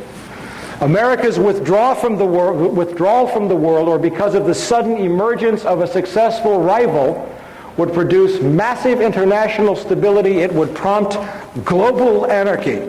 You know what he's saying there? Yeah, a little global anarchy would probably be a damn good thing right now. What he's saying there is, if we don't control the world by whatever means necessary, the world's going to be miserable. He didn't ask my opinion. Did he ask yours? Okay. In that context, how America manages Eurasia, do we manage people around the world? Is that our job? Is critical. Eurasia is the globe's largest continent and is geopolitically axial. A power that dominates Eurasia would control two of the world's three most advanced and economically productive regions. A mere glance at the map also suggests that control over Eurasia would almost automatically entail Africa's subordination, rendering the Western Hemisphere and Oceania, that's Australia for all of you non-academics, geopolitically peripheral to the world's central continent. About 75% of the world's people live in Eurasia, and most of the world's physical wealth is there as well, both in its enterprises and underneath its soil. Eurasia accounts for 60% of the world's GNP and three-fourths of the world's known energy resources. Two basic steps are thus required. First, to identify the geostrategically dynamic Eurasian states that have the power to cause a potentially important shift in the international distribution of power and to decipher the central external goals of their respective political elites and the likely consequences of their seeking to attain them. Second, to formulate specific U.S. policies to offset, co-opt, and or control the above. The man is talking about co-opting, controlling, managing, subverting nations and peoples and economies. To put it in a terminology that harkens back to the more brutal age of ancient empires, the three grand imperatives of imperial, listen to this, of imperial geostrategy are to prevent collusion and maintain security dependence among the vassals, to keep tributaries pliant and protected, and to keep the barbarians from coming together. That's on page 40. I'm telling you, you got to buy the book. Now we get really serious. On page 95, Uzbekistan, with its much more ethnically homogeneous population of approximately 25 million and its leaders emphasizing the country's historic glories, has become increasingly assertive in affirming the region's new post-colonial status. He saw the first step in this as diminishing the ability of Russia to reassert the dream of the Soviet Union. All the stands in Central Asia were once part of the Soviet Union. The borders were drawn arbitrarily by Lenin and Stalin. And he saw one of the most important steps was to prevent Russia from asserting any control in the region, which we did. You know how we did it? Over the last decade, thanks to Goldman Sachs, the Harvard Endowment, the U.S. Treasury and the Federal Reserve, the World Bank, we looted $300 billion out of the Russian economy. $300 billion. I was there. The Russian population was, 164 million at the fall of the Soviet Union. The population of Russia is today 145 million. In another 10 years, it will be 130 million. The average life expectancy of a male in Russia has dropped to 48 years. Thanks to the economic devastation, the ruin we visited on their economy, it was a deliberate plan to weaken Russia so that it couldn't challenge our move into Eurasia a decade later. But it helps if you see this on the map. Okay? Russia, Kazakhstan, Kyrgyzstan, Tajikistan, Uzbekistan, Turkmenistan, Iran, Afghanistan, Pakistan, India, and China. Now, the proposed oil route is from here to here, 1,500 miles. China can't build it because it's 5,000 miles, and they don't have the technology to build it. We do, thanks to a company named Halliburton, which was chaired with the CEO was Dick Cheney, right? Okay, they're probably going to build the pipeline. Okay, so now that you see this relationship, what he's saying is you build a block starting with Islamic fundamentalism, which we've supported and created, to keep Russia from moving south to reassert control, but then you build up these countries so that they're so powerful, and with a weakened Russia, Russia can't make a move to control, and all the oil reserves are right in here. Okay? And we have effectively made China dependent upon our technology because they need the oil desperately. Now, Uzbekistan, nationally the most vital and the most populous of the Central Asian states, represents the major obstacle to any renewed Russian control over the region. Its dependence is critical to the survival of other Central Asian states and is the least vulnerable to Russian pressures. Where was the first place that President Bush announced we were sending troops after the attacks on September 11th? We were already there. We'd been training Uzbeki troops for more than 5 years. Referring to an area he calls the Eurasian Balkans in a 1997 map in which he circled the exact location. Now remember, this is a book written 4 years ago. And I'm going to show you a map where Zbigniew Brzezinski said the next world conflict was going to take place. Afghanistan, Iran, Turkmenistan, Uzbekistan, Tajikistan, Kyrgyzstan, Kazakhstan. This is where he said 4 years ago The United States, in order to sustain its precarious, that's my words, economy, would have to control that to maintain its role as the global superpower and to become the world's only superpower. In effect, the ruling nation of the world. That's his map from 4 years ago.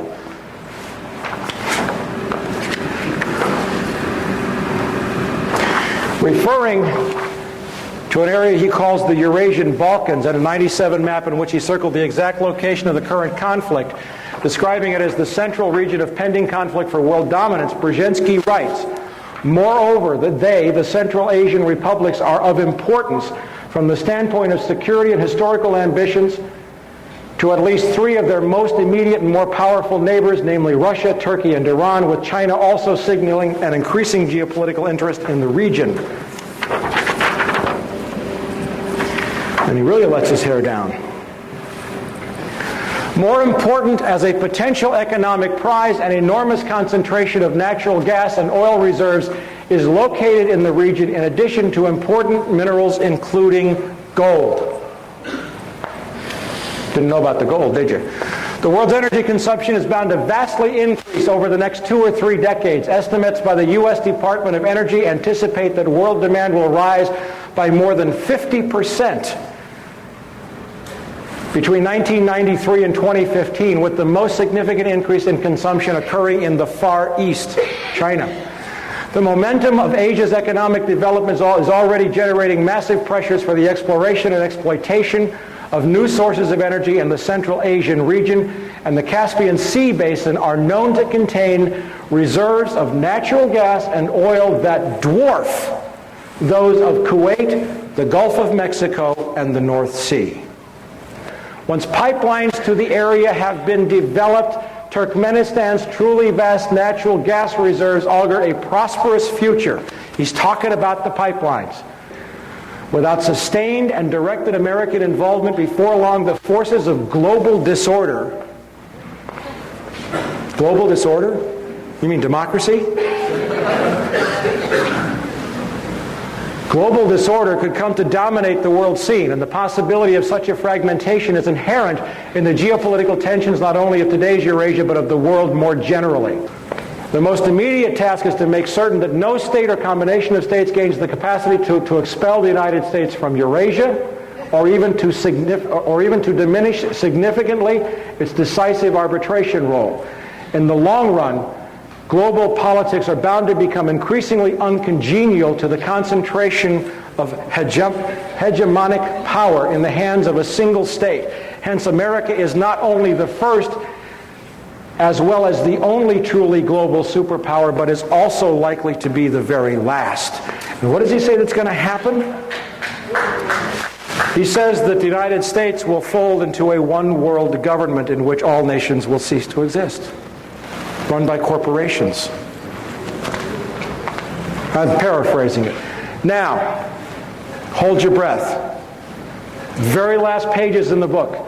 Moreover, as America becomes an increasingly multicultural society, it may find it more difficult to fashion a consensus on foreign policy issues, except in the circumstance of a truly massive and widely perceived direct external threat.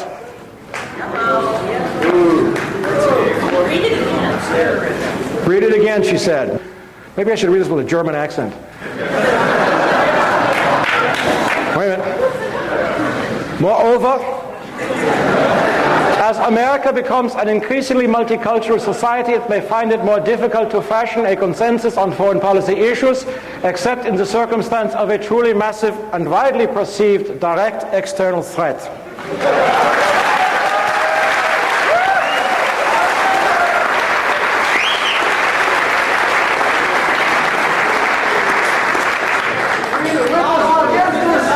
Listen, I want you to know that the Third Reich did not lose the Second World War.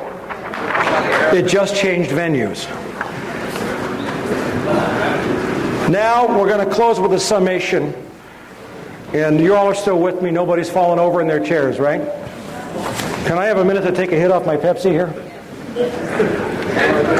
All right, now I'm going to run you through a timeline, which is what a detective would do for a prosecutor. I'm going to run you through a series of events with some information that's absolutely going to curl your socks. Or something.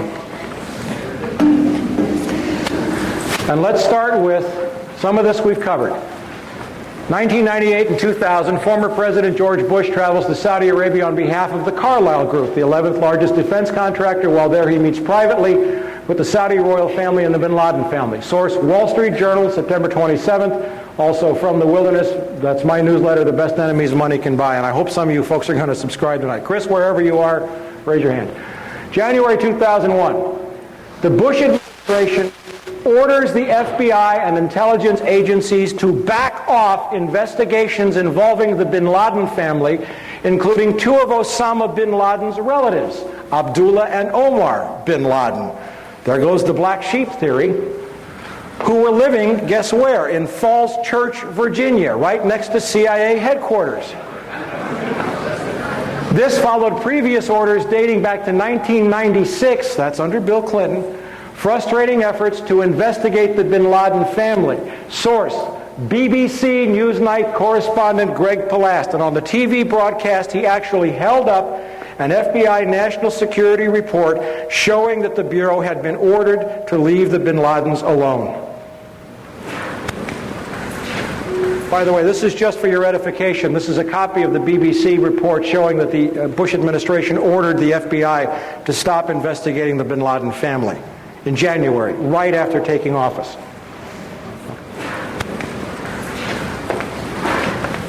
February 13th, UPI terrorism correspondent Richard Sale, while covering a trial of bin Laden's al-Qaeda followers, reports that the National Security Agency has broken bin Laden's encrypted communications. They introduced the evidence into court. The NSA had broken his secure communications. Even if this indicates that bin Laden changed systems in February, it does not mesh with the fact that the government insists that the planning for the September 11th attacks took years. May 2001, Secretary of State Colin Powell gives $43 million in aid to the Taliban. Why? Good question. Purportedly to assist hungry farmers who were starving since the destruction of their opium crop. And in January on the orders of the Taliban. Source, the Los Angeles Times, May 22. In the year 2000, the UN says that there were 3,276 tons of opium produced in Afghanistan. In 2001, they estimate that the total crop was 185 tons. That's a reduction of 94%. Now, in the Northern Alliance areas, there was an increase. There were two provinces that one place it grew by, I think, 185%, almost doubled, and another it increased tenfold. But even so, the Northern Alliance provinces, with their huge increase,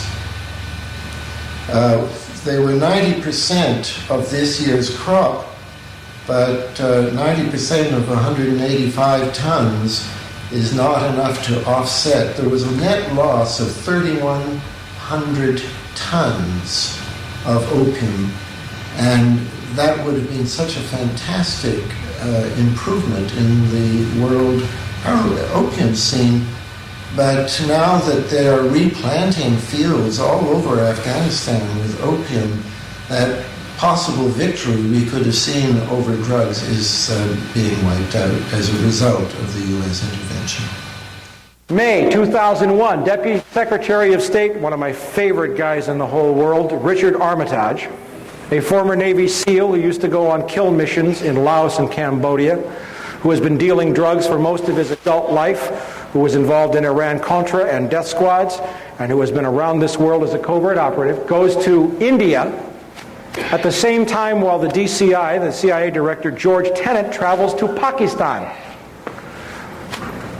Armitage is the cover. It's a publicized tour. Tenet makes a quiet stop to Pakistan where he spends a long time with General Pervez Musharraf, our great ally in Pakistan. Pakistan's the largest supporter of terrorism in the world, by the way.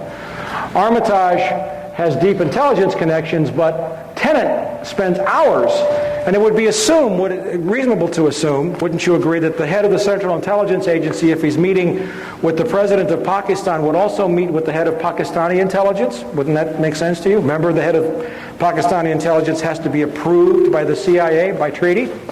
The guy's name is Lieutenant General Mahmood Ahmad. Source, the Indian Sapra News Agency, May 22nd. I have copies of all of these. My $1,000 is safe.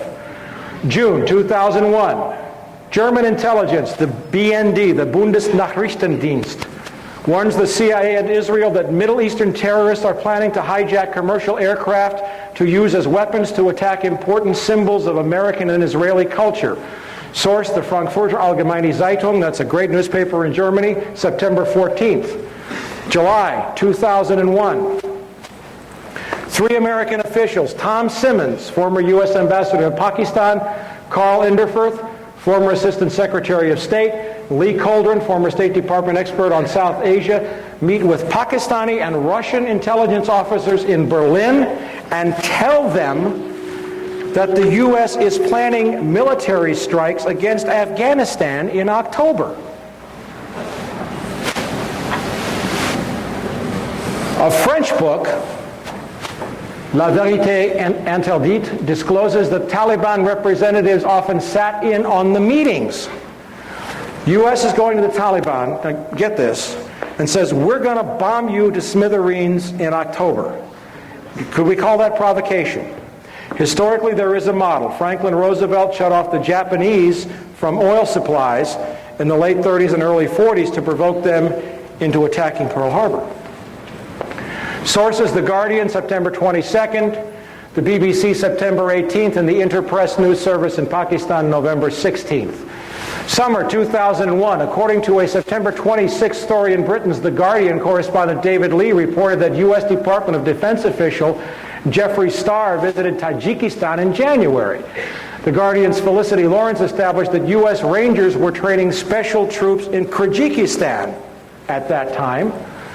And there were unconfirmed reports that Tajik and Uzbek special troops were training in Alaska and Montana. Summer 2001, Pakistani ISI chief General Mahmoud, remember the guy I talked about, the guy that has to be approved by the CIA director by treaty? You're going to love this. Pakistani ISI chief General Mahmoud orders an aide to wire transfer $100,000 to Mohammed Atta, the lead hijacker.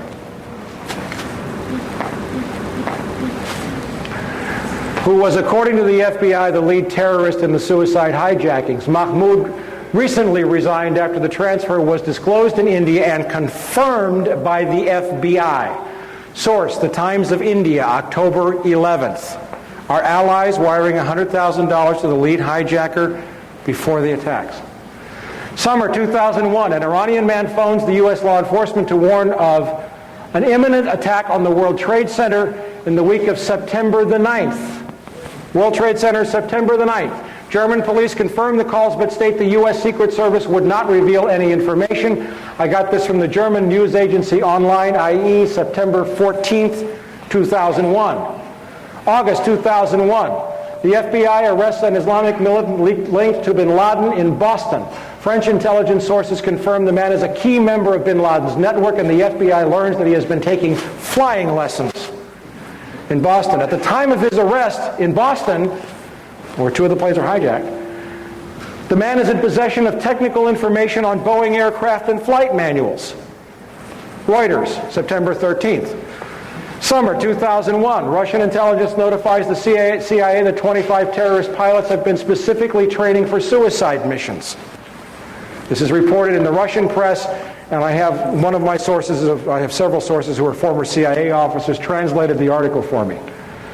July 4th through 14th, Osama bin Laden receives treatments for kidney disease at the American hospital in Dubai and meets with a CIA official who returns to CIA headquarters on July 15th. This is the guy who blew up the Cole and the embassies that Bill Clinton signed an order it's okay to execute. He gets treatment at an American hospital in Dubai and flies out on a private plane. Oliver North in the 80s, Oliver North is one of my least favorite people, but he sent Navy planes to track down terrorists on the Achille Lauro. The moment bin Laden entered international airspace, he would have been fair game. The source for this story is Le Figaro, French newspaper, October 31st. Now, I got to throw in a caveat here. Le Figaro is owned by the Carlyle Group. These guys can't control everybody, okay? And they can't control reporters. Le Figaro was emphatic that they had confirmed the details of the story. The CIA immediately came out with an adamant denial, but the CIA never lies. So did some people at the hospital. But you don't have to take this story as all or everything. But Le Figaro has not retracted the story. August 2001, Russian President Vladimir Putin orders Russian intelligence to warn the U.S. government in the strongest possible terms of imminent attacks on airports and government buildings. I watched it on MSNBC on September the 15th.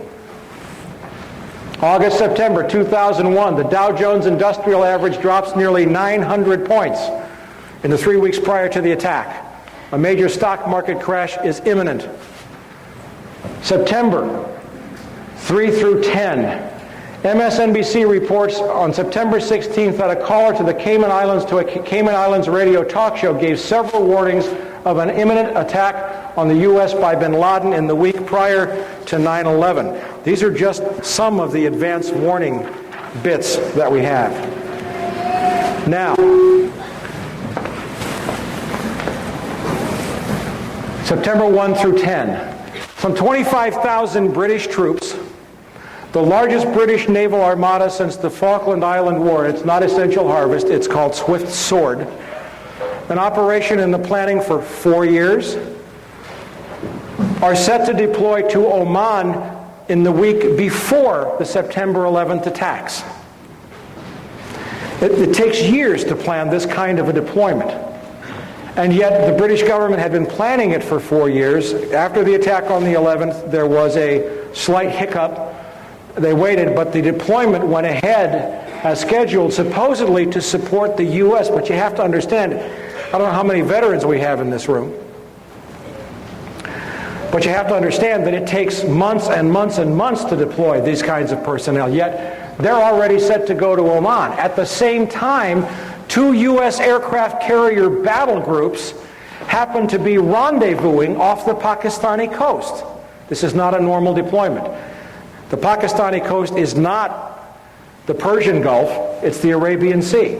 Yet we have 2 aircraft carrier battle groups off the Pakistani coast, and at the same time, some 17,000 U.S. troops join more than 23,000 NATO troops for Operation Bright Star in Egypt.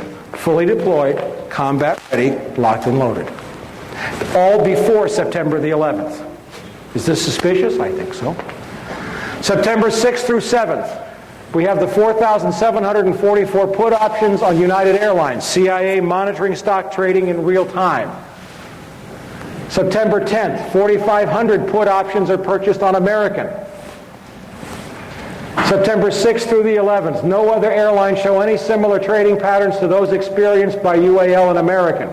The put option purchases on both airlines were 600% above normal. September 6th through 10th, put options on Merrill Lynch, Morgan Stanley, AXA Reinsurance, and Munich Re. It has been documented, and I talked about this through the Promise software, that intelligence agencies routinely track the stock trading. And I'll tell you what I think, an opinion here, happened, is that someone at CIA told the head of A.B. Brown, and the head of A.B. Brown decided to make himself a little money on the side, and he got caught because the stock market was shut down because, well, we'll come to that in a second. General Mahmoud of the ISI, the guy that wired $100,000 to Mohammed Atta, the guy that had to be approved by the CIA, happened to be in Washington on September the 11th. He had arrived the week before. I think he was discussing war plans. That's from MSNBC.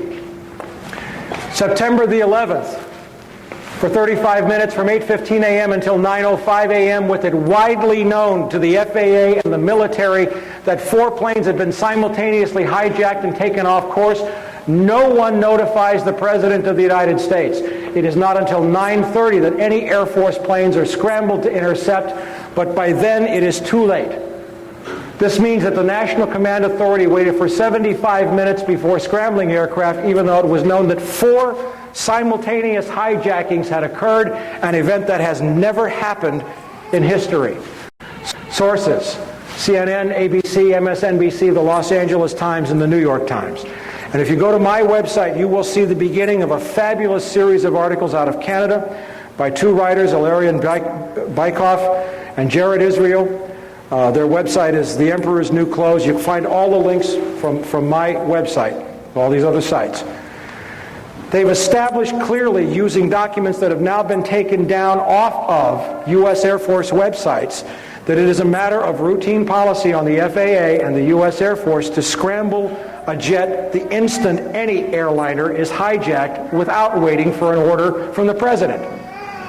What does that mean, scramble? I don't know, sorry. You put them up in the air and make them go intercept the jet, not shoot it down, but you put a fighter aircraft in the airspace with the hijacked airliner. It's FAA routine procedure. It doesn't require an order from the President of the United States. Remember Payne Stewart? Remember his airplane? Remember it went off course? It was off course for no more than 10 minutes, and fighter jets had been scrambled to fly along beside it. Now, if we have 4 simultaneous hijackings, why were no planes scrambled to intercept those planes for 75 minutes?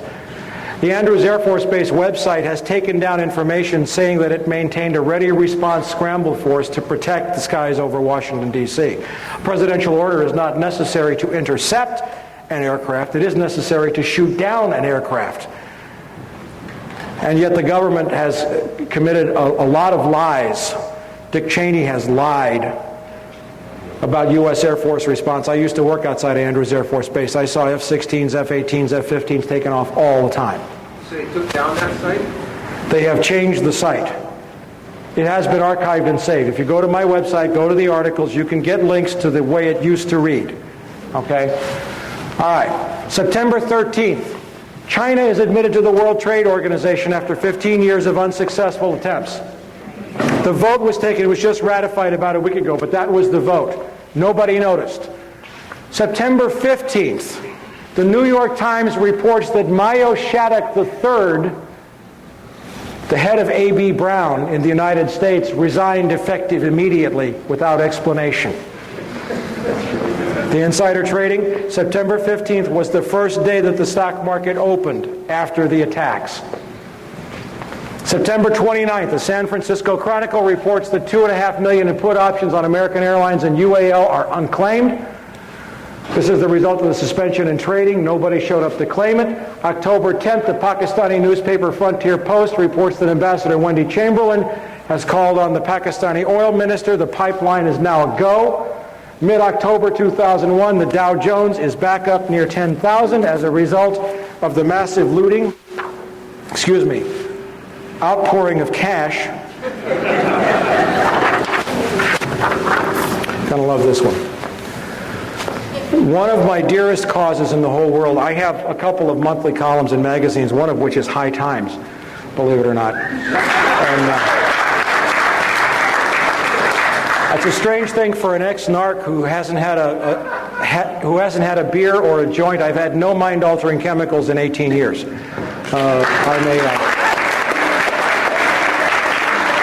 It'll be 19 in January. I'm a recovering alcoholic, and I work a lot with men in recovery. I've written more than 30 articles on the subject of drug addiction and recovery for the U.S. Journal of Drug and Alcohol Dependence, and I can tell you that drug addiction is a medical, social, and spiritual problem. It is not a criminal problem.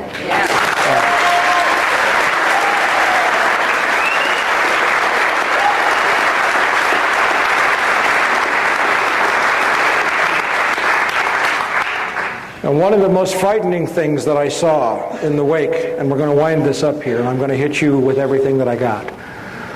One of the most frightening things that I saw in the wake of the attacks was a story that showed right here This is from the New York Post. That the two companies, most of you know that some 30 to 40% of the prison inmates in this company are housed by private corporations who trade their stock on Wall Street based upon the number of human beings that they're housing in prison. That's what our economy has evolved into. We are a search and destroy economy. A snake eating its own tail is not nutritious, yet that's what we're doing. And I saw that the stocks of these two companies, Corrections Corporation of America and Wackenhut, went up 300% in the, 2 weeks after the attacks. And not only that, you read this story, and there was an urgent request outside of the budget for 40,000 new prison beds. That's before the next year's budget. Now, does anybody here think there are 40,000 Islamic terrorists in this country? Who are those beds for? I'll tell you when I get there, you know? Okay? But the Bureau of Prisons budget request next year is supposed to ask for something, and this is not confirmed, but I've heard on the order of 400,000 new prison beds. Maybe more. Do you have that on your site?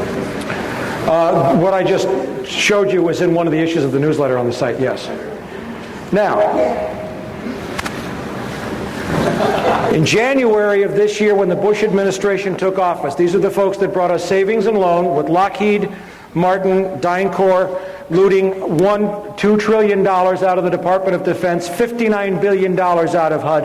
That's to sustain this bubble, to maintain the grip on power of this CFR trilateral group that has taken us into a war for Central Asian oil before the age of oil ends. And in January I said, they're going to go after Social Security. You mark my words. The savings and loan was just a warm-up. And here I find this story, or this letter, written to the Honorable Daniel Patrick Moynihan, who is the head of the President's Commission to strengthen, Newspeak, Orwell, strengthen Social Security. And the letter is from two members of Congress. It's from Henry Waxman, I don't have the second page, and one other member of Congress. And you know what they're saying? You've locked us out of your meetings. You're having closed-door, classified meetings on Social Security. We're the members of the Ways and Means Committee that are charged with Social Security oversight, and you have locked us out of the meetings. Does that scare you? It scares me. They've just been writing letters so far. Hey, listen, I'm going to come to this, but, there's a few bright lights on the hill. They aren't fully bright yet, but there are some people speaking out. And in the wake of the total assault on American civil liberties, Patrick Leahy, forgive me, had the temerity to write 6 letters to Attorney General John Ashcroft demanding that he testify before the Senate Judiciary Committee on such matters as military tribunals and Ashcroft's unilateral decision to begin wiretapping attorney-client conversations in terrorist cases. And he said, I demand that you respond to me in writing. I think it was by the 13th. Well, he got a response in writing, but it was an anthrax letter.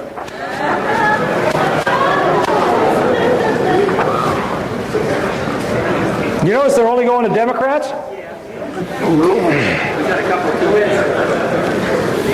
All right, now let's look at this. H.R. 3162, the Patriot Act. Hey, let's hear it for the Patriot Act.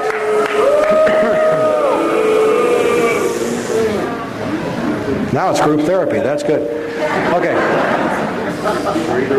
In the most recent issue of From the Wilderness, we covered some of the highlights or the lowlights of this bill. And I want you to listen to me very closely. This is your Constitution. We're coming now to pay the bill for the price that you, and remember how I defined you at the beginning of this presentation as all of the American people who failed to reconcile accounts after the assassination of John Kennedy, of Bobby Kennedy, of Martin Luther King, of Iran-Contra, of Vietnam, of Panama, of savings and loan, of the genocide of 2 million people in Rwanda, of the rendering to radioactive waste of large portions of Iraq with depleted uranium that's contaminated with plutonium, the displacement of 1 million people in Colombia within the last year. The bills are coming due, and now it's your turn to pay. The Patriot Act that was passed just recently includes several provisions. First of all, the FBI can enter your home in a criminal investigation. I think it's criminal. They might have said terrorist. It doesn't make any difference how you define it. When you're not there, without a search warrant, they may seize whatever they want to seize and use it to convict you in a court of law for a crime when you didn't even know they came. Now, how many people know that the Fourth Amendment to the United States Constitution is supposed to protect us against unreasonable searches and seizures?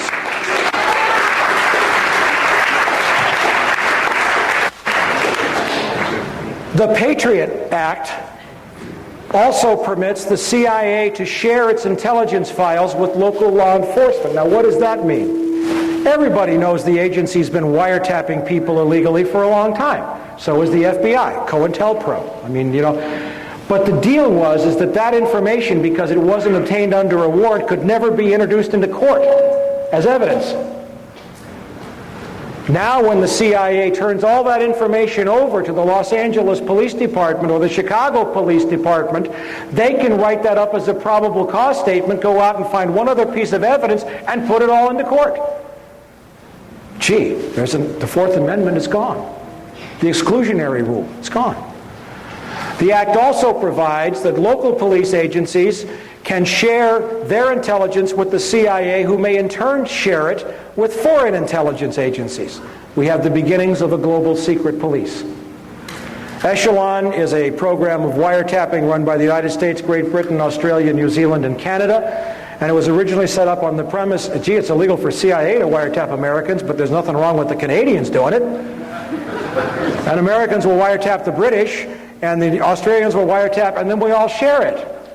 That's Echelon. And now all that information now under the Patriot Act can now be used in terrorist criminal prosecutions. And it's going to get worse for you in just a minute here, if it isn't bad enough already. Okay. In addition, the Patriot Act allows cops to search for judges. You don't have to go to a judge in your jurisdiction. You can go to Joe Friendly Judge, thereby cutting out any judge that might refuse a warrant because it's not illegal. Or because it's illegal, excuse me. Now we have John Ashcroft saying he's going to wiretap attorney-client conversations in terrorist cases. Terrorist cases I'm only going to do it, I swear, you know, involving cases of terrorists with foreigners. Now, the Fifth Amendment to the United States Constitution says that we have an absolute right against self-incrimination, and protected communications are those between an attorney and his client, a husband and his wife, a priest or a spiritual leader and his confessor. Gone. We have President George Walker Bush announcing by fiat, and it evoked a stirring series of editorials by conservative columnist William Safire, that he will now have military tribunals to try terrorists, could be held here in the United States. And in those military tribunals, they don't have to reveal evidence if it's in the interest of national security. They don't have to disclose the voting.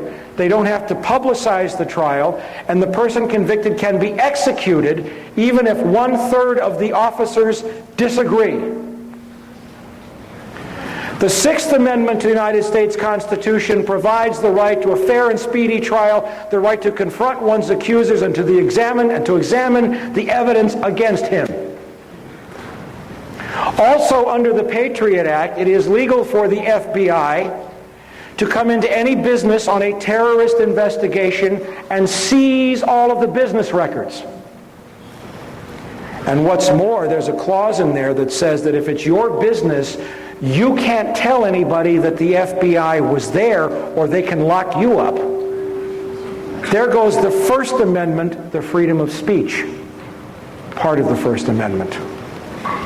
Now, people who read this, who want to defend the Bush administration, will say, good grief, they wrote a sunset clause into this.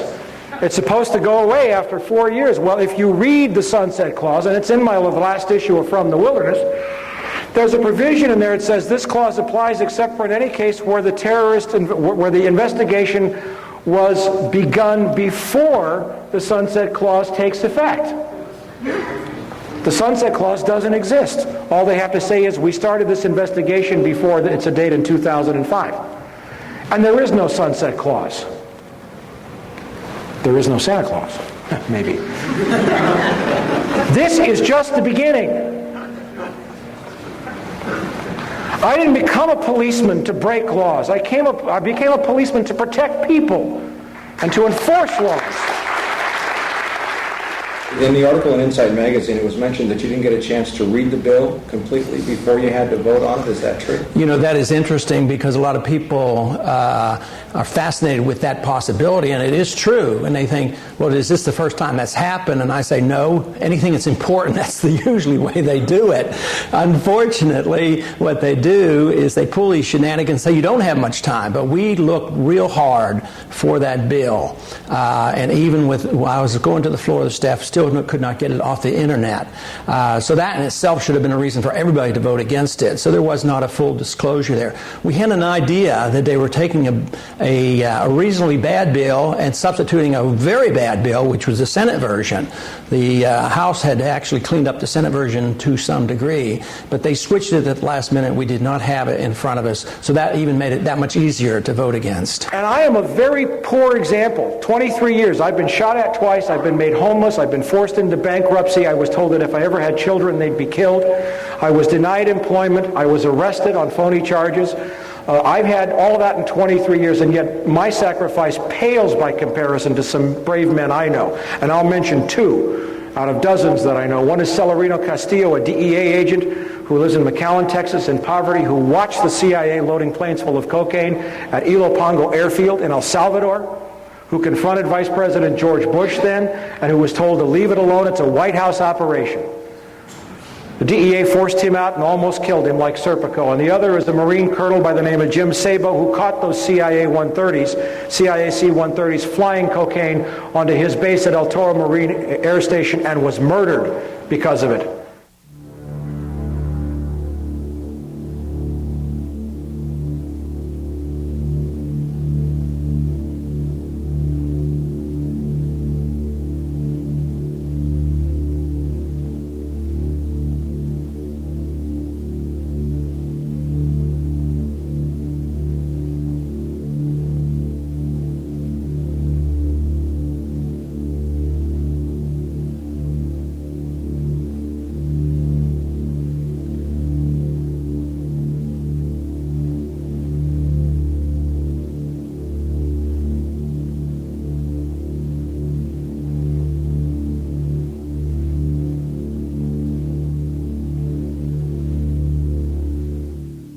People like us, and I'm just one of many, have been trying to tell people like you that unless you face this now and pay the price, this is what the end result is going to be, and it's only going to get worse.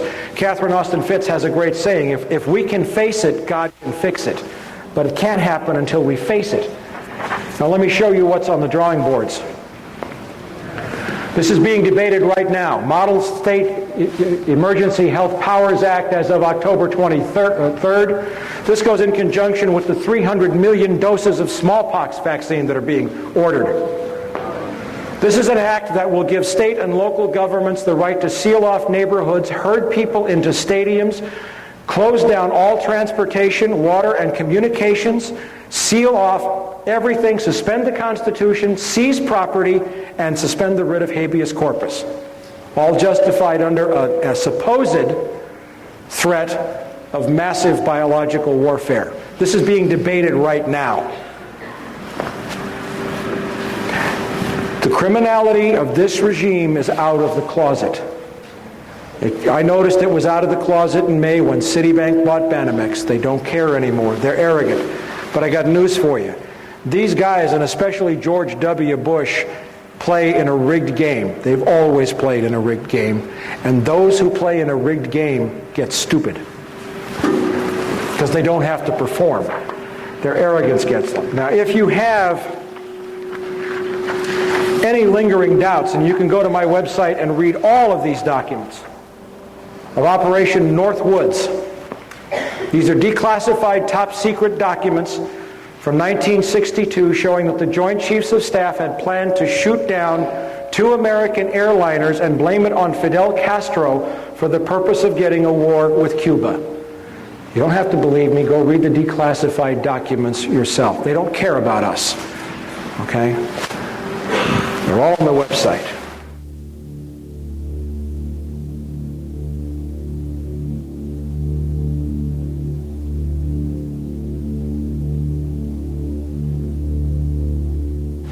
The victorious warlord set to open opium floodgates. The Northern Alliance is planting opium poppies hand over fist, and the CIA will control that drug trade and control the money to keep the bubble on Wall Street afloat. Now, I want to leave you with a couple of thoughts.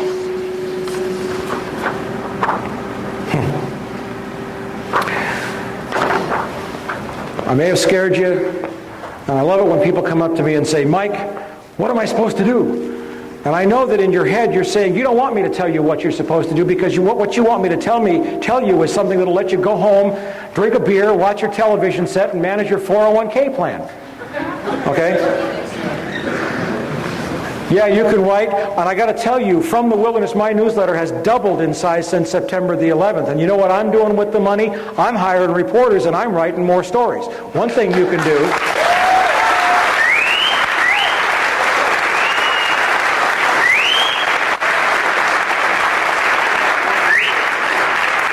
One thing you can do is vote with your money. Stop giving money to people who lie to you.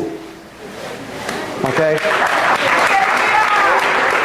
Now, I'll give you a little word of inspiration. This is a comment on the Patriot Act. It says our forefathers would think it's time for a revolution. This is why they revolted in the first place. They revolted against much milder oppression. And who said it? A Republican Congressman, Ron Paul of Texas.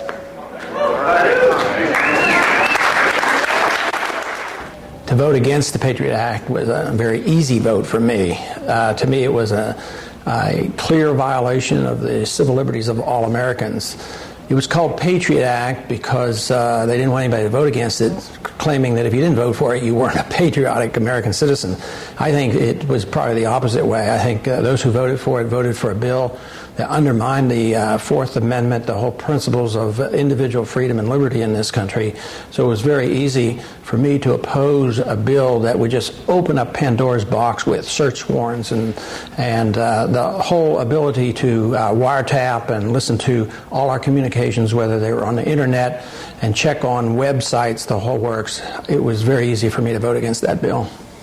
And there are other actions taken by the administration, including military tribunals and Attorney General Ashcroft's announcement that he was going to wiretap attorney-client conversations. How do those make you react? I guess there are two there. I don't like what he's doing, but the other part is how did we get to this point in our history where our administration, our presidents, and our attorney generals do this by fiat?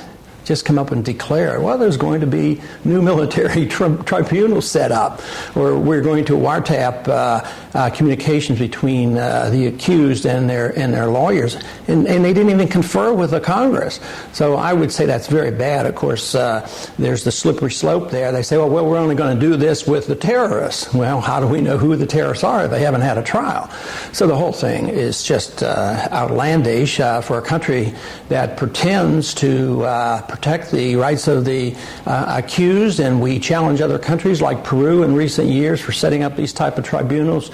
So I think that moving in this direction is a serious challenge to the whole principles of the 10 Amendments and the Constitution. For all the FBI agents in the audience, a revolution can be anything, but I will tell you this, that a revolution, according to Thomas Jefferson, James Madison, Monroe, and all of the founding fathers is my divine right.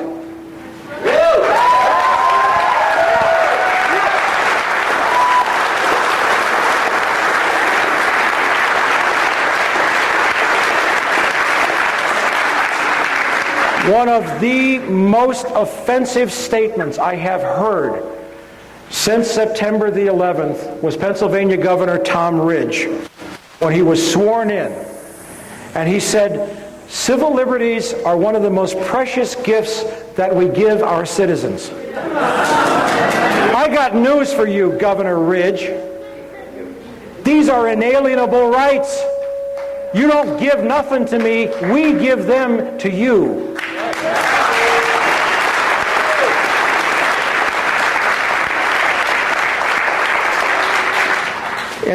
During the Civil War, Abraham Lincoln suspended the writ of habeas corpus, and it led to one of the most powerful and most important trials that ever reached the Supreme Court of the United States. The case was Ex parte Milligan. And this is what they had to say. They said, the Constitution of the United States is a law for rulers and people equally in war and in peace, and covers with the shield of its protection all classes of men at all times and under all circumstances. No doctrine involving more pernicious consequences was ever invented by the wit of man than that any of its provisions can be suspended during any of the great exigencies of government.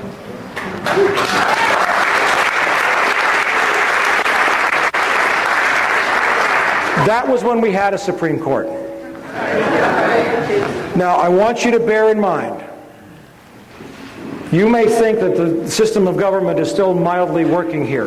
That, well, we had a law and you know what, so Congress is working, but you know, Congress is totally subdued. They're rolled over, they're not fighting, so you think it's the court. But bear in mind that the current Supreme Court is the one that illegally gave George W. Bush the election victory.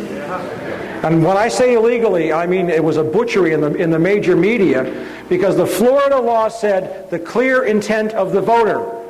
And what happened was the Supreme Court stopped the counting when there were thousands of ballots left uncounted that would have shown the clear intent of the voter, and said, we're going to make a one-case exception here, and we're going to say that we stopped the count, and we're going to just recount the votes that we have and ignore the votes where we could still determine the clear intent of the voter. That was an illegal decision. So where do you go after that? The first most important thing that the American people should remember is how George Bush came to the White House. 1, through fraud, and 2, through buying the election. The most money ever spent in the history of the United States for this office. That's a crime, and that's a shame. All right, we are living, get this, in an empire. Bill Sapphire said this about George W. Bush. He said, on what legal meat does this our Caesar feed? Bill Sapphire said that. Okay? And it is an empire. Now, I want to go all the way back, and I want to take you back, before I shut up here, and leave you with one of my favorite quotes of all time. The foundation of all mental illness is the avoidance of legitimate suffering. And the country is mentally ill. It'll wake up sooner or later. I don't know when. I'm not God. I don't know where this is going. I know that my job is to teach. My job is to give you information. And my job is to clarify for you what's at stake here. Let's look at the fact that, and this is the most important point, it appears to me that the American people might have a criminal syndicate running their government. This will be especially important if we were to consider changing the structure of the intelligence community, and that is the challenge of... What's at stake here is your liberty. This is a criminal administration. It will not stop. It cannot turn back.